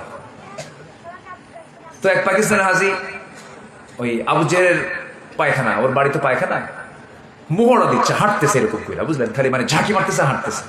তো বললাম, ভাই এখানে কি করেন আপনি? দাঁড়াচ্ছেন এরকম, হাঁটতেছে, মোহরা দিচ্ছে। ভাই আসতেছে না তো? কি কথা বোঝেন ভাই? কেন, কি একটু ঝেড়ে দেব? কি করে দেবে বলেন তো? ছেড়ে দেব। তো আমি বললাম যে আপনি হাঁটতেছেন কেন? আমার সময় না, আমি আগামীকাল কি আমার ফ্লাইট, আমি যে কালকে আসবো সেই সুযোগটা নাই, তো আজকে যেমন করি হোক জায়গা থেকে যাবে। কথা বোঝেন ভাই? দেখেন, ইমান না আনলে তার জিল্লতি কেমন হবে। আবু জেহেল কি মক্কার সিটি মেয়র ছিল না? ক্ষমতায় ছিল না? রাসূলকে মারে নাই? রাসূলকে মারে নাই? সাহাবে কেরামকে মারে নাই? সেই মক্কার শহরে সেই জায়গা আবু জেহেলের বাড়ি এখন হয়ে গেছে পায়খানা। ফেরাউনকে শাসন করে নাই? 40,000 শিশুকে হত্যা করে নাই? মুসা আলাইহিস সালামকে দেশ থেকে বিতাড়িত করে নাই? করেছে। সেই ফেরাউন, তার মরা লাশ আজও সেই মিশরের কায়রো জাদুঘরে আছে না নাই? কে প্রমাণ রেখেছেন? আসতে বলবেন না, কে প্রমাণ রেখেছেন? ও দুনিয়ার জালিমরা, ও দুনিয়ার ফুজ্জাররা, জালিম শাসকেরা, শিক্ষা নাও আবু জাহেলের বাড়ি থেকে, শিক্ষা নাও মরা শুটকি ফেরাউনের লাশ থেকে, ঠিক কিনা? এই কোরআনে নবীর নাম বাদ গেছে কিছু, ফেরাউনের নাম কিন্তু বাদ যায় না। ফেরাউনের নাম আছে না নাই? আছে। অসংখ্য নবী ছিলেন পৃথিবীতে, সব নবীর নাম কি কোরআনে আছে? নাই। 25 জন নবীর নাম আছে। কয়জন নবীর নাম? 25 জন। কিন্তু ফেরাউনের নামটা কিন্তু ঠিকই আছে। ফেরাউন, হামান। দেখেন, ফেরাউনের অপোজিট হচ্ছেন মুসা আলাইহিস সালাতু ওয়াস সালাম। তার নামে লোক আমার দেশে আছে না নাই? এখানে মুসা আছে, আমি ডাক দিলি পাবো। ইব্রাহিম আছে, ইব্রাহিম নাই? দেখি ইব্রাহিমকে হাত তোলা। ইব্রাহিম কই? কিন্তু বাপ নাই এখানে? ইব্রাহিম নাই? কই? ওই যে ইব্রাহিম, দেখেন এই যে দেখেন, এই ইব্রাহিম না বুড়া হওয়ার কথা, তুমি এরকম ছোট কেন? তুমি ইসমাইল হওয়ার কথা। আচ্ছা, ভাবছিলাম দুই একটা বুড়া মানুষ হতে বের হবে, কিন্তু একদম ইব্রাহিম হয়ে গেছে, একদম 10 বছর। তাহলে ইব্রাহিম পাওয়া যাবে, মুসাও পাওয়া যাবে, ইসমাইল আছে না নাই বলেন তো? হারুন, ঈসা, ইউনুস আছে কিনা? আছে কিনা? ফেরাউন, দেখি ফেরাউন দিয়ে একটা পান দেখি বের করেন। গোটা দুনিয়া জুড়ে কারোর নাম কি ফেরাউন আছে? আবু জেহেল আছে? কেন এই জিল্লতি? কেন তার নাম রাখে না? কোন কাফেরও তার নাম, তার সন্তানের নাম ফেরাউন রাখে না। কেন রাখে না? জিল্লতি। কেন? ঈমান আনে নাই।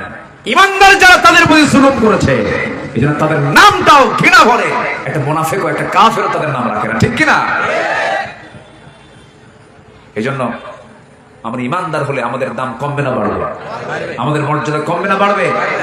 হয়তো আজকের ইতিহাসে তারা সম্মানের সাথে আছে, কিন্তু আজকে জুলুম করছে, আগামীর ইতিহাস থেকে তাদের নামটা মুছে যাবে, ঠিক কিনা বলেন? তাদের নাম কি হবে? মুছে যাবে। নাম্বার 2 হলো যারা হিজরত করবে। হিজরত করেছেন ইব্রাহিম আলাইহিস সালাতু ওয়াস সালাম, হিজরত করেছেন মুসা আলাইহিস সালাতু ওয়াস সালাম। হরকত করবেন, বরকত পাবেন, হরকত করবেন না, বরকত পাবেন না। হিজরত যখন এসেছে, সেই সময় বিজয় এসেছে। মুসা আলাইহিস সালাতু ওয়াস সালাম হিজরত করেছেন বলে বিয়েটাও করতে পারছেন, বরকত পাইছেন, তাই না? হিজরত করে তিনি বিয়েটা করতে পারলেন। ফেরাউন করলো কি? মুসা আলাইহিস সালাতু ওয়াস সালামের বিরুদ্ধে হত্যার হুলিয়া জারি করে দিল। কারণ মুসা আলাইহিস সালামের রাগ কম ছিল না বেশি ছিল? খুব কম না খুব বেশি? এত বেশি রাগ ছিল। তোতলা মানুষ ছিলেন, তোতলা মানুষের রাগ কম হয় না বেশি হয়? বেশি হয়। কিন্তু এই লোকগুলো কিন্তু স্ট্রেট ফরওয়ার্ড হয়, ভালো মানুষ হয়। যত রাগী মানুষ দেখবেন তাদের মনটা তত ভালো, তারা ফ্রেশ মাইন্ডের। কিন্তু যারা রাগেও না, এরকম আছে না কিছু, কথাও কয় না, রাগেও না, কিছু না, ওদেরকে শয়তান আছে না, এরকম কিছু লোক আছে না, নেই বলেন, আছে না? মুসা আলাইহিস সালাতু ওয়াস সালাম খুব রাগী মানুষ ছিলেন, খুব মেজাজি মানুষ ছিলেন। তাফসীর এসেছে যখন তিনি খেপে যেতেন, রেগে যেতেন, টুপি ভেদ করে চুলটা খাড়া হয়ে বের হয়ে যেত। এত রাগ ছিল তার ভিতরে। সেই মুসা আলাইহিস সালাতু ওয়াস সালামের সামনে একদিন ফিরআউন গোত্রের মানুষ এসে সামনে দাঁড়ায় বলতেছে, মুসা তুমি এই কাজটা ভুল করেছো না? আমি ভুল করি নাই। ভুল করেছো না? ভুল করি না। ভুল করেছো? ভুল করি নাই। এই তিনবার বারবার যখন তিনি বুঝাই দেন, বোঝে না, হাতটা আস্তে করে বের করে মারছেন একটা থাপ্পড়। থাপ্পড় মারার সঙ্গে সঙ্গে মেরেছেন থাপ্পড় শাসন করার জন্য, থাপ্পড় মারাও সারা, মরে যাও সারা। যখন মরে গেছে আল্লাহকে বলে, আল্লাহ আমি থাপ্পড় মারছি শাসন করার জন্য, মরে যাবে এই নিয়তে পারি নাই, মার্ডার করার নিয়তে পারি নাই, অতএব দোষ কিন্তু আমার না, দোষটা তোমারই। আল্লাহ তোমার। আল্লাহু আকবার বলবেন না, আমার তো নিয়তে নাই এটা। আল্লাহ বললেন, মুসা রে যত কিছুই বলো, ফিরআউন তোমাকে ছাড়বে না, তুমি এখন দেশ ছাড়ো। দেশটা ছাড়লেন, যেদিকে চোখ চলে যায় সেই দিকেই চোখ চলে গেল। তিনি চলে গেলেন, হিজরত করলেন। প্রচন্ড ক্ষুধা, প্রচন্ড তৃষ্ণা, সামনে কূপ একটা খুঁজলেন, কূপটা পেয়ে গেলেন। কূপের পাশে গিয়ে দাঁড়ালেন, কূপের ঢাকনা টান দিলেন, কূপ থেকে পানি তুলে সুন্দর করে পান করলেন। কিছু সময় যেতে না যদি দেখতে পেলেন দূর থেকে দুজন মহিলা হাতের মধ্যে বালতি নিয়ে তারা যেন আসতেছে কূপের দিকে। মনে মনে ভাবলেন, আরে এই মহিলাগুলো কেন আসছে এই জায়গায়? এদের বাড়ি থেকে পুরুষ মানুষ নাই নাকি? কেন মহিলা মানুষ হয়ে তারা কূপ থেকে পানি তুলতে আসতেছে? তিনি বললেন, তোমরা কেন এখানে এসেছো? বলতেছে, আবুনা শাইখুন কাবীর, আমাদের বাপ বুড়া মানুষ, আসতে পারে না, চোখে দেখে না, এই জন্য আমরা এসেছি। দাও বালতি দাও, তোমাদের কিছু উপকার করে দেই, তোমাদের পানিগুলো তুলে দেই। এবার তিনি করলেন কি, ঢাকনাটা খোলার জন্য ঢাকনার কাছে গেলেন। ঢাকনা টান দিতে 14 থেকে 15 জন পুরুষের প্রয়োজন হয়, কিন্তু তিনি ঢাকনা শুধু বাম হাতে ধরলেন, টানলেন, ছিটকে পড়ে গেল। দুই মহিলা থরথর করে কাঁপে, আর মনে মনে কয়টা মানুষ না অন্য কিছু। এবার মুসা আলাইহিস সালাম বলেন, বালতি দাও। কূপ থেকে পানি তুলে দিলেন, পানি তুলে দিয়ে বললেন, সোজা বাড়িতে চলে যাও, মেয়েদের বাইরে বেশিক্ষণ থাকতে নেই। আমার বন্ধুগণ, মেয়েরা বাইরে বের হবে প্রয়োজনে না বিনা প্রয়োজনে? আসতে কোন কেন, প্রয়োজন না বিনা প্রয়োজনে? ওই যে পার্কে যায়, ওই যে রিসোর্টে যায়, প্রয়োজন খুব, হ্যাঁ প্রয়োজনে যায়। আমার বন্ধুগণ, মেয়েরা যে সাজে, মেয়েরা যে ঠোঁটটা আঁকায় নেয়, কপাল টাকায় নেয়, চোখ টাকায় নেয়, আশকারা মাস্কারা দিয়ে মাথা থেকে পা পর্যন্ত যে ডেকোরেট করে, বাড়িতে স্বামী থুইয়া ওই মহিলা যে সাজগোজ করে বের হলো, তার দেখানোর উদ্দেশ্য কি স্বামীকে দেখানো না দুনিয়াকে দেখানো? কাকে দেখানো বলেন? দুনিয়াকে দেখানো। দুনিয়াকে দেখানো শুধু না পাক করানো। কি কি বলেন বলেন বলেন, ওকে দুনিয়া কি পাক করার জন্য বের হয় না পাক করার জন্য বের হয়? সবার বাড়িতে মা বোন আছে, সাবধান হয়ে যাবেন সবাই। একমাত্র স্বামী ছাড়া কোন নারী কারোর সামনে সাজতে পারবে না, সাজগোজ করতে পারবে না, ডিজাইন করতে পারবে না। একমাত্র জায়েজ হলো কার সামনে বলেন? যেমনে খুশি তেমনে সাজবা, কার সামনে? স্বামীর সামনে। যেমনে খুশি তেমনে নাচবা, কার সামনে? স্বামীর সামনে। তোমার যা মনে হয় তাই করো, কোনো সমস্যা নাই। কিন্তু কারোর সামনে নাচা যাবে না, কারোর সামনে হাঁটা যাবে না, কারোর সামনে এমন ডিজাইন করা যাবে না। আমার বন্ধুগণ, একটু কান লাগাবেন। মুসা আলাইহিস সালাতু ওয়াস সালাম বললেন, ও মহিলা, সন্ধ্যার পরে মেয়েদের বাইরে থাকতে নেই, সোজা চলে যাও বাড়িতে। এবার দুইজন মহিলা মনে মনে চিন্তা করতেছে, দুইটা বোন মনে মনে চিন্তা করে, না গায়ে খুব শক্তি আছে, খুব পাওয়ারফুল মানুষ। চলে গেছে বাড়িতে। বাড়িতে যাওয়ার সঙ্গে সঙ্গে বুড়া বাপ বলতেছে, মা আজকে পানি আনতে এত তাড়াহুড়ো করে আনলে কেমনে? কি হয়েছে বলো তো বাবা?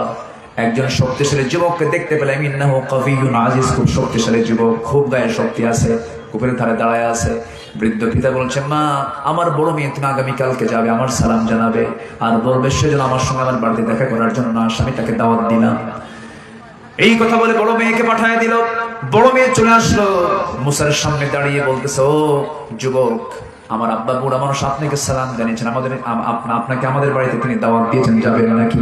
মুসা বলছেন, ঠিক আছে। তিনি মনে মনে চিন্তা করলেন, কেউ তো আমার পরিচিত না, এই জায়গায় যদি কারোর সঙ্গে পরিচয় হয়ে যায়, এটা সক্ষতা গড়ে ওঠে, খুব ভালো হবে। রাজি হয়ে গেলেন, হ্যাঁ যাবো।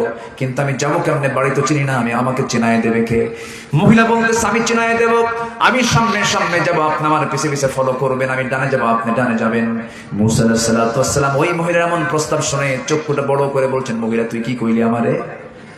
তুই আমারে কইলি কি তুই সামনে সামনে থাকবি, আমি পিছিয়ে পিছিয়ে থাকবো, এমন পুরুষ আমি নই। আমি হলাম নেতার জাত, তুই হলি তার অনুসারীর জাত। তুই মুসল্লি, আমি হলাম ইমাম। নামাজ যখন দাঁড়াবে স্বামী ইমাম হবে না স্ত্রী ইমাম হবে? বলেন কি ইমাম হবে? নেতা যদি হতে হয়, নেতা হবে নেত্রী না, পুরুষ নেতা হবে না নারী নেতা হবে? কে নেতা হবে বলেন? এই পৃথিবীতে একজন নবীর নাম কে বলতে পারবেন? কোন মহিলা কি নবী ছিলেন? কোন মুসলিম ইমাম কি মহিলা আছে? মুসা আলাইহিস সালাম বললেন, শোনো মহিলা, তুমি সামনে সামনে যাবে, নেতার আসনে তুমি সামনে সামনে চলবে, আমি তোমার পিছে পিছে আসবো। এমন পুরুষ আমি নই, তুই পিছে আয়। কি তুমি পিছে না আসো, আমি সামনে চলবো। বেশি কথা বলবা না, তোমার কথার মধ্যে সুর আছে, ঝংকার থাকতে পারে। বেশি কথা আমাকে বলবা না, আমি পরপুরুষ, তুমি পরনারী। প্রয়োজনে তুমি আমাকে নিয়ে যাচ্ছ, শুধু একটা কথা বলবে, আমি সামনে সামনে চলবে, একটা আওয়াজ শুরু দিবা, ডান বাম ডান বাম, এর বাইরে একটা কথাও তুই বের করতে পারবি না মুখ থেকে। কথা বুঝলেন? এবার মহিলা মনে মনে কয়, গতকালকে দেখলাম শক্তিশালী যুবক, আজকে দেখি চরিত্রবান যুবক বটে, চরিত্র ভালো। একটা চরিত্রবতী নারীর কাছে পুরুষের দুইটা গুণ পছন্দ। এক নাম্বার হলো চরিত্রগত দিক যদি ভালো হয় কোনো পুরুষের, এবং নাম্বার 2 হলো শক্তিশালী পরিশ্রমী যুবক। কিন্তু আজকে অধিকাংশ মেয়েরা কি এগুলো পছন্দ করে না, আউলা ঝাউলা চুল পছন্দ করে। কি ঠিক আছে? চরিত্র দেখা লাগে না। ফ্যাশনওয়ালা ছেলে পছন্দ করে কি ফ্যাশন? মাথার চুল দুই দিকে চুল নাই, চামড়া বের করা, মাথার উপরে দক্ষিণ তালপট্টির দিক, শার্ট একখান পরে ছেঁড়া, প্যান্ট একখান পরে ফাটা, হাঁটু ফাটা। কি ফাটা বলেন? হাঁটু ফাটা প্যান্ট পছন্দ। যখন মেয়ের বাপ বলে, মা তোমাকে বিয়ে দেবো, দাড়িওয়ালা একটা ছেলে, খুব ভালো শিক্ষিত ছেলে, মেডিকেলে পড়ে, ভালো আল্লাহওয়ালা পরিষ্কার, ভালো পরিবারের সন্তান, তার সঙ্গে তোমার বিয়ে দেবো। মেয়ে বলে, আব্বা তোমার রুচি নষ্ট হয়ে গেছে, মুখে দাড়ি মানে তো সাসা। এরকম রুচির মহিলা আজকে সমাজে কম না বেশি? অনেক যুবক বলে, হুজুর দাড়ি রাখবো কেমনে, বিয়ে তো করি না। সেই যুবকদেরকে বলবো, যে মেয়েরা তোমার দাড়ি পছন্দ করবে না, সেই মেয়েদেরকে বিয়ে করার দরকারও নাই। কি বল? বুড়া চাচাও কয়, ঠিক, বিয়ে করবেন নাকি আপনারা? ও নাতি বিয়ে করাবে? জি ঠিক আছে, আলহামদুলিল্লাহ। আমি আজকে মাহফিলে কথা বলে খুব মজা পাচ্ছি। আপনি আমার থেকে ওয়াজগুলো জোর করে আদায় করে নিচ্ছেন, আমি শেষ করে দিতাম বহু আগে। আরো চালাবো চালাবো চালাবো, জোরে বলি ইনশাআল্লাহ। আমার বন্ধুগণ, একটু কানটা খাড়া করে শোনেন। একটা নারী 4 জন পুরুষকে জাহান্নামে নিয়ে যাবে। সবাই তো বাড়িতে যাচ্ছেন, একটু মাথায় নিয়ে রাখবেন এই কথাটা। আপনার মেয়ে আপনাকে জাহান্নামে নিয়ে যাবে, আপনার বউ আপনাকে জাহান্নামে নিয়ে যাবে, আপনার মা আপনাকে জাহান্নামে নিয়ে যাবে, আপনার বোন আপনাকে জাহান্নামে নিয়ে যাবে, ভাইকে জাহান্নামে নেবে, স্বামীকে জাহান্নামে নেবে, বাবাকে জাহান্নামে নেবে। এই জন্য প্রত্যেক ভাই, প্রত্যেক বাবা, প্রত্যেক স্বামীর চিন্তা করার দরকার আছে না নাই? আছে, ভাবতে হবে। আবার কিছু কিছু স্বামী আছে, বউকে সুন্দর করে সাজগোজ করে গোটা শহর দেখায় বেড়ায়, এরকম কিছু স্বামী আছে না? হুন্ডায় তোলে, হুন্ডায় উঠায়, হুন্ডার গতি যদি থাকে, হুন্ডা যদি থাকে 100 সিসি অথবা 150 সিসির যদি গাড়ি হয়, বউ তোলার সঙ্গে সঙ্গে তার গতি বাড়ে 250 সিসি। গতি বাড়ে কত সিসি? আরো কত যোগ হলো? তাহলে বইয়ের সিসি হলো 100 আর হুন্ডার সিসি হলো 150, তাহলে কত হলো? 250। আমি কি ভুল বলতেছি এগুলো? রাস্তায় তো অ্যাক্সিডেন্ট হয়ে সিট হয়ে পড়ে, বুঝলেন না? রাস্তায় চলি তো, মহিলা খান পিছনে নিয়ে এমন জোরে মারে। আমার ড্রাইভার একদিন বলতেছে, হুজুর ওই হুন্ডার সিসি 150 আর ওই মহিলা পিছনে 150 হলে আরো 100 সিসি। বরঞ্চ মহিলা পিছনে উঠলে উচিত হলো আরো আস্তে আস্তে যাওয়া। আমি কি ভুল বলতেছি? আরো আস্তে আস্তে যাওয়া, যেন তার নিরাপদ এবং শারীরিক যেন হয়। পোশাক আশাক থাকে, মেয়েদের গায়ে কাপড় চোপড় থাকে, সেটা যেন বেশি না ওড়ে, আস্তে আস্তে যাওয়া দরকার। কিন্তু মহিলা ওঠা মাত্রই গতি কমে না বাড়ে। এখন ট্রেনের তল দিয়ে হোক আর বাসের উপর দিয়ে হোক, কি কথা বলছেন? সারা শহর বউকে ঘুরায় নিয়ে দেখায়, আবার ফেসবুকে পোস্ট করে, লিপস্টিক ওলা বউ, কি আলা বউ, লিপস্টিক ওলা বউ ফেসবুকে পোস্ট দিয়ে বলে, প্রিয় বন্ধুরা আসুন আমার বউটাকে সবাই মিলে জামাতের সাথে দেখি। কিসের সাথে দেখি? জামাতের সাথে। নোংরামি আছে না নাই? আমার মা, আমার বোন যারা আসছেন, যাদের বিয়ে হয় না অথবা বিয়ে হয়েছে, দুলাভাইয়ের হুন্ডায় কখনো চড়বেন না। দুলাভাই কিন্তু মালাকুল মউত। কি কথা কি বুঝতেছেন? দেবর, দুলাভাই এগুলো খুব মারাত্মক, সিরিয়াস, ডেঞ্জারাস। বেড়া ক্ষেত খায় না। এই কি ক্ষেত খায়? কি ক্ষেত খায়? বেড়া ক্ষেত খায়। এগুলো খুব সাবধান। দুলাভাই কয়, এই শালি ওঠ হুন্ডায়। শালি কি করবে, ধমক খাইছে। দুলাভাই মানুষ, হুন্ডায় চড়ছে, পিছনে সরে ভাবে আর দুলাভাইয়ের গায়ের সঙ্গে আমার গা লাগলে কেমন হয়, সম্মান তো আছে, একটু দূরে সরেই বসে, একটু সম্মান দিই, একটু মাঝখানে গ্যাপ রেখেই বসে। দুলাভাই সামনে যে এমন ব্রেক মারে, গ্যাপ পূরণ আছে না নাই? গ্যাপ পূরণ করার সুযোগ কি দেওয়া যাবে? দেওয়া যাবে না। এগুলো নোংরামি করা যাবে না। এগুলো নোংরামি থেকে আল্লাহ তাআলা আমাদের হেফাজত করুন। জোরে বলি আমিন। কষ্ট পাচ্ছেন নাকি? মুসা আলাইহিস সালাম বলতেছেন কি, তুমি পিছে পিছে থাকো, আমি সামনে সামনে যাব, আমার চোখের যেন কোনো গুনাহ না হয়। আল্লাহু আকবার, আল্লাহু আকবার। আমার চোখের গুনাহ হবে, তাছাড়া তোমার সতর হলো মাথা থেকে পা পর্যন্ত, আমার সতর হলো নাভি থেকে হাঁটুর নিচ পর্যন্ত। আমি সামনে চলব। সামনে চললেন, সামনে চললেন, বাড়ি পেয়ে গেলেন, হিজরত করে চলে গেছেন সেই মাদিয়ান। মিশর থেকে মাদিয়ান চলে গেছেন। বুড়ো লোকটার সামনে গিয়ে সালামটা দিলেন। সালাম দেওয়ার সঙ্গে সঙ্গে বুড়ো লোকটা তার সামনে সালামের জবাব দিয়ে বলতেছে, বুড়ো লোকটা বলতেছে, যুবক তোমার নাম তো মুসা, তাই না?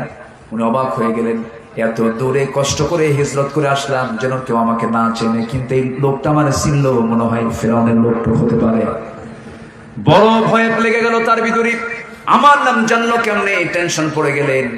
এবার বৃদ্ধ লোকটা বলছেন, হে মুসা, তুমি কি চিন্তা করো, কি চিন্তা করতেছো? আমি আরো কিছু জানি। কি থাপ্পড় মারছো, মানুষ মরে গেছে। আরো চিন্তায় পড়ে গেলেন। এবার বলছেন, চিন্তা করো না ও মুসা, তুমি যে পুরার সামনে দাঁড়ায় আছো, এই পুরা সাধারণ কোন পুরা নয়। এই বুড়াটা হলো এই মাদিয়ানবাসীর জন্য আল্লাহ রাব্বুল আলামিন যাকে পয়গম্বর করে পাঠিয়েছেন। ওয়া ইলা মাদিয়ানা আখাহুম শুআইবা, আমি হলাম এই মাদিয়ানবাসীর জন্য আল্লাহর পয়গম্বর শুআইব। জোরে কোন সুবহানাল্লাহ। তাহলে মুসা নবীর পয়গম্বর, মুসা নবীর শ্বশুর একজন কি হলেন? নবী হলেন, পয়গম্বর হচ্ছেন। শ্বশুর কিন্তু একজন পয়গম্বর, আবার ভাই একজন পয়গম্বর, ভাগিনা একজন পয়গম্বর। সুবহানাল্লাহ। তাহলে পরিবারটা কি পরিবার? নবী, নবী পরিবার, পয়গম্বর পরিবার। আর যারা যারা গাঁজা খায় সেটা কি পরিবার? গাঁজা পরিবার। আছে না নাই বলেন? আছে না? আছে। মুসা আলাইহিস সালাতু ওয়াস সালাম আশ্চর্য হয়ে গেলেন, আহারে নবীর সামনে দাঁড়ায় গেছে, আমার সম্মানটা কত ভালো। তিনি সেই সময় নবী হন নাই, তিনি নবীর সামনে দাঁড়ায় গেছেন। এবার বলছেন, আপনি যা বলবেন তাই হবে। এবার তিনি বলছেন, শোনো শোনো মুসা, আমার দিকে একটু তাকাও। হ্যাঁ বলেন। গতকালকে আমার মেয়েকে দেখেছ, আজকেও আমার মেয়েকে দেখেছ। দেখার পর্ব শেষ, আর দেখতে দেওয়া যাবে না। বিয়ের উদ্দেশ্যে মেয়েকে দেখা যায়, আছে না নাই? আসতে বলে, একবার না বারবার। আর এখন দেখে কয়বার? আনলিমিটেড। কি বলেন তো, কি বলেন তো? বিয়ের আগে যদি কেউ আনলিমিটেড হয়, বিয়ের পরে কি মহব্বত হবে না কিলাকিলি হবে? কি হবে? কি হবে? কিলাকিলি। সব মজা তো আপনি বিয়ের আগেই মেরে ফেললেন, আর তো আপনি মজা পাবেন না। বিয়ের আগে, বিয়ের উদ্দেশ্যে একজন পুরুষ মেয়েকে দেখবে, একজন মেয়ে পুরুষকে দেখবে। বিয়ের উদ্দেশ্যে প্রার্থী প্রার্থিনীকে দেখবে, প্রার্থিনী প্রার্থীকে দেখবে। এতে কোনো গুনার কারণ হবে না। কিন্তু পাশে মুরব্বীরা থাকবে, দুইজন দুজনকে দেখবে, কিন্তু পাশে মুরব্বীরা থাকবে, মুরব্বীরা আড়ালে থাকবে। আবার দেখবেন বিয়ে বর মেয়ে দেখতে নিয়ে কিছু কিছু পরিবারে এমন আছে, হয়তো দুলাভাই আছে, শালাকে বলে, তুই কি মেয়ে চিনিস নাকি? মানে ও মেয়ে চিনে, ও আগে মেয়ে চিনবে, বুঝলেন? এরকম আছে না দুলাভাই? কিছু বলে যে, তুই মেয়ে, তুই কি মেয়ে বুঝিস কিছু? তুই কি বিয়ে করছিস নাকি? আমি বুঝবো মেয়ে, মেয়ে কেমন হয়। আচ্ছা, মেয়ে দেখতে হলে অন্য কেউ দেখবে না, যে বিয়ে করবে সে দেখবে? দেখার দায়িত্ব আল্লাহ কাকে দিয়েছেন? এমনকি ছেলের বাবাও দেখতে পাবে না। ঠিক কিনা? আরো যেরকম ঠিক কিনা? মেয়ের বাবাও দেখতে পারবে না, শুধু ছেলে দেখবে। কিন্তু মেয়ের বাবার সাথে যেতে পারে, পরে বলতে পারে, বাবা কেমন দেখলি, তোর পছন্দ হয়েছে নাকি কম। কিন্তু এখন এমনও আছে, ছেলে দেখেই নাই, ছেলের বাপ দুলাভাই সব দিকে এসে, শোন তোর দেখাই লাগবে না, আমরা দেখছি। সেই কি কথা, কি বুঝতেছে? খুব সব কামাই করে আসছে, তাই না? খুব সব কামাই করে আসছে না? এগুলো করা শেখা, এগুলো পর্দার খেলাফ। আচ্ছা, এগুলো ওয়াজকে দরকার আছে? আচ্ছা, এগুলো ওয়াজের দরকার আছে না নাই? মুসা আলাইহিস সালাতু ওয়াস সালামের সামনে আল্লাহর পয়গম্বর বলছেন, গতকালকে দেখছো আমার মেয়েকে, আজকেও দেখছো, আর দেখতে দেবো না। দেখার পর্ব শেষ। তুমি কি আমার যে কোনো একটা মেয়েকে বিয়ে করবা? তাহলে মেয়ের বাবা প্রস্তাব দেবে না ছেলের বাবা প্রস্তাব দেবে? আসতে কয়, বলেন বলেন, প্রস্তাব দেবে কে? মেয়ের বাবা। তুমি কি আমার মেয়ে, এই দুটা দেখছো, এই দুটার যে কোনো একটাকে বিয়ে করবা? মুসা তো শোনা মাত্র উনি কি দেরি করবেন? নবীর মেয়ে কি আর কি কোনো কাহিনী আছে নাকি? সঙ্গে সঙ্গে এক্ষুনি প্রস্তুত আমি। সাল্লাল্লাহু আলাইহি ওয়াসাল্লাম বললেন, শোনো, বিয়ে তো দেবো আমি, কিন্তু তোমার তো রেকর্ড ভালো না, থাপ্পড় মারা আর মানুষ মারে। এই ভয়ে আমি এই লোকের সামনে, এই লোকের হাতে আমার মেয়েকে দেই দেখেন, তাহলে উপায়? এবার সাল্লাল্লাহু আলাইহি ওয়াসাল্লাম বললেন, শোনো, আমি তোমার সঙ্গে আমার মেয়েকে বিয়ে দিতে পারি, তবে শর্ত আছে কিছু। কেন? তোমার রাগ বেশি তো? আমার বাড়িতে কিছু ছাগল আছে, এই ছাগলগুলো তোমাকে 8 বছর পালতে হবে। 10 বছর পাললে ভালো হয়, 8 বছরে অনার্স ডিগ্রি আর 10 বছরে মাস্টার্স ডিগ্রি। আছে না কোরআনে? আছে না? আমি তো আয়াত বলবো, কোন সময় তো নাই, সম্পূর্ণ আয়াত এগুলো আল্লাহর কালামের আয়াত। আল্লাহু আকবার। কি করবো বলো? আমি রাজি আছি, আমি ছাগল পালবো। আচ্ছা, পৃথিবীতে সবচেয়ে শান্ত, ভদ্র, ঠান্ডা মেজাজের প্রাণী হলো ছাগল। বিশেষ করে রাগী মানুষের কাছে ছাগল গেলে একদম, ছাগল বেঁচে থাকার সম্ভাবনা খুব বেশি আছে। একে তো রাগী নবী, তারা দিল কি পালতে? ছাগল পালতে। চিন্তা করে মুসা আলাইহিস সালাতু ওয়াস সালাম হিজরত করলেন। হিজরতে বরকত আছে না নাই? নবীর হিজরতে বরকত আছে না নাই? হিজরত হয়েছে, দিন কায়েম হয়েছে, হিজরত হয়েছে, দিন মজবুত হয়েছে, ঈমান মজবুত হয়েছে। আল্লাহু আকবার।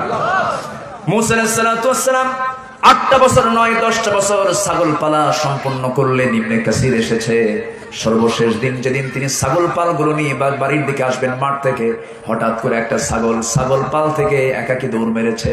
রাগ উঠে গেছে মুসা ইসলামের, ধরার জন্য দৌড় মারছেন। মুসাও দৌড়ান, ছাগলও দৌড়ায়। ছাগল সহজে ধরা দেয় না, কিন্তু মুসা ইসলাম তো আল্লাহর পয়গম্বর, শক্তি কম না বেশি আমার আপনার চাইতে? নবীদের শক্তি সকল মানুষের চাইতে কম না বেশি? বেশ, আমার নবীকে আল্লাহ তাআলা 100 জন জান্নাতি পুরুষের চেয়েও বেশি শক্তি দিয়েছিলেন। যেরকম সুবহানাল্লাহ। মুসা আলাইহিস সালাতু ওয়াস সালাম ধরে ফেললেন ছাগলটাকে। একে তো রাগ বেশি, ছাগলটা ধরে ফেলে ছাগলের দুই হাতের মধ্যে নিয়ে ছাগলটাকে সোজা উঁচু করেছেন, মাথার শূন্যের উপরে নিয়েছেন। কি মারবেন? আসার মারবেন। কিন্তু ছাগলটার চোখের দিকে তাকায় দেখেন, ছাগলটার চোখ মুখে দারুণ ভয় থরথর করে কাঁপতেছে। ঘাম লোমকূপ থেকে ঘামগুলো টপ টপ করে পড়তেছে। মুসা আলাইহিস সালাম ভাবলেন, তোরে মাইরা লাভ কি? তুই তো ছাগল, তুই তো কি? তোরে মাইরা তো লাভ নাই, তোরে মাইরা তো আমার কোনো লাভ হবে না, তুই তো বুঝিস না, তোরে মেরে আমার কোনো লাভ নাই। একটু দয়া হলো, দুই হাত থেকে ছেড়ে দিয়ে ছাগলটাকে কোলের মধ্যে নিয়ে আদর করা শুরু করলেন। আল্লাহ বলছেন, মুসা, তোমার রাগ কমে গেছে, আমি তোমার নবুয়ত দিয়ে দিলাম। সুবহানাল্লাহ। আমার বন্ধুগণ, হিজরতের পুরস্কার আছে না নাই বলেন? তাহলে ঈমান আনবো, যত্ন নেব। হিজরতের বিষয়টা আল্লাহ রাব্বুল আলামিন বলেছেন, হিজরতের 2টা ব্যাখ্যা আমি দিয়েছি এখানে। একটা হলো দেশ ত্যাগ, জমিন থেকে স্থানান্তরিত হয়ে যাওয়া, আরেকটা হলো হারাম কাজ থেকে নিজেকে গুটিয়ে রাখা। নাম্বার 3 হলো ওয়াজাহাদু ফি সাবিলিল্লাহ, যুদ্ধ করা, জিহাদ করা কার পথে? এই লাইনে যদি ওয়াজ করতে যাই ফজর হয়ে যাবে। চলুক আলোচনা, চলুক, হুজুর মরুক। আচ্ছা, ওয়াজাহাদু ফি সাবিলিল্লাহ, যারা আল্লাহর পথে জিহাদ করবে, ওয়াল্লাযীনা আওয়াউ ওয়া নাসারু, যারা আশ্রয় দেবে এবং সাহায্য করবে, এই 4টা কাজ যারা করবে, আল্লাহ বলছেন উলাইকা হুমুল মুমিনুনা হাক্কান, এরাই হলো টাটকা মুমিন। যেরকম সুবহানাল্লাহ। আরে কি মুমিন বলেন? খালি ঈমান আনলে হবে না, হিজরত প্রয়োজনে দেশ ছাড়তে হয়, দেশও ছাড়তে হবে, জিহাদ করতে হবে, জান মাল দিয়ে দিতে হবে। কাকে? আসলে কাকে দিয়ে দিতে হবে? আল্লাহ আমাকে কি দিবেন বলেন? বিআন্না লাহুমুল জান্নাহ, জান্নাত দিয়ে দিবেন আল্লাহ তাআলা। এই 4টা কাজ সবাইকে করার তৌফিক দান করুন। জোরে বলি আমিন, আরো জোরে আমিন। অনেক কথা মাঝখান দিয়ে মাদের ব্যাপারে, কিছু পর্দার ব্যাপারে কথা বলছি। ভাঙ্গা চোরা যতটুকু হয়েছে আমরা বলে ফেলি আলহামদুলিল্লাহ।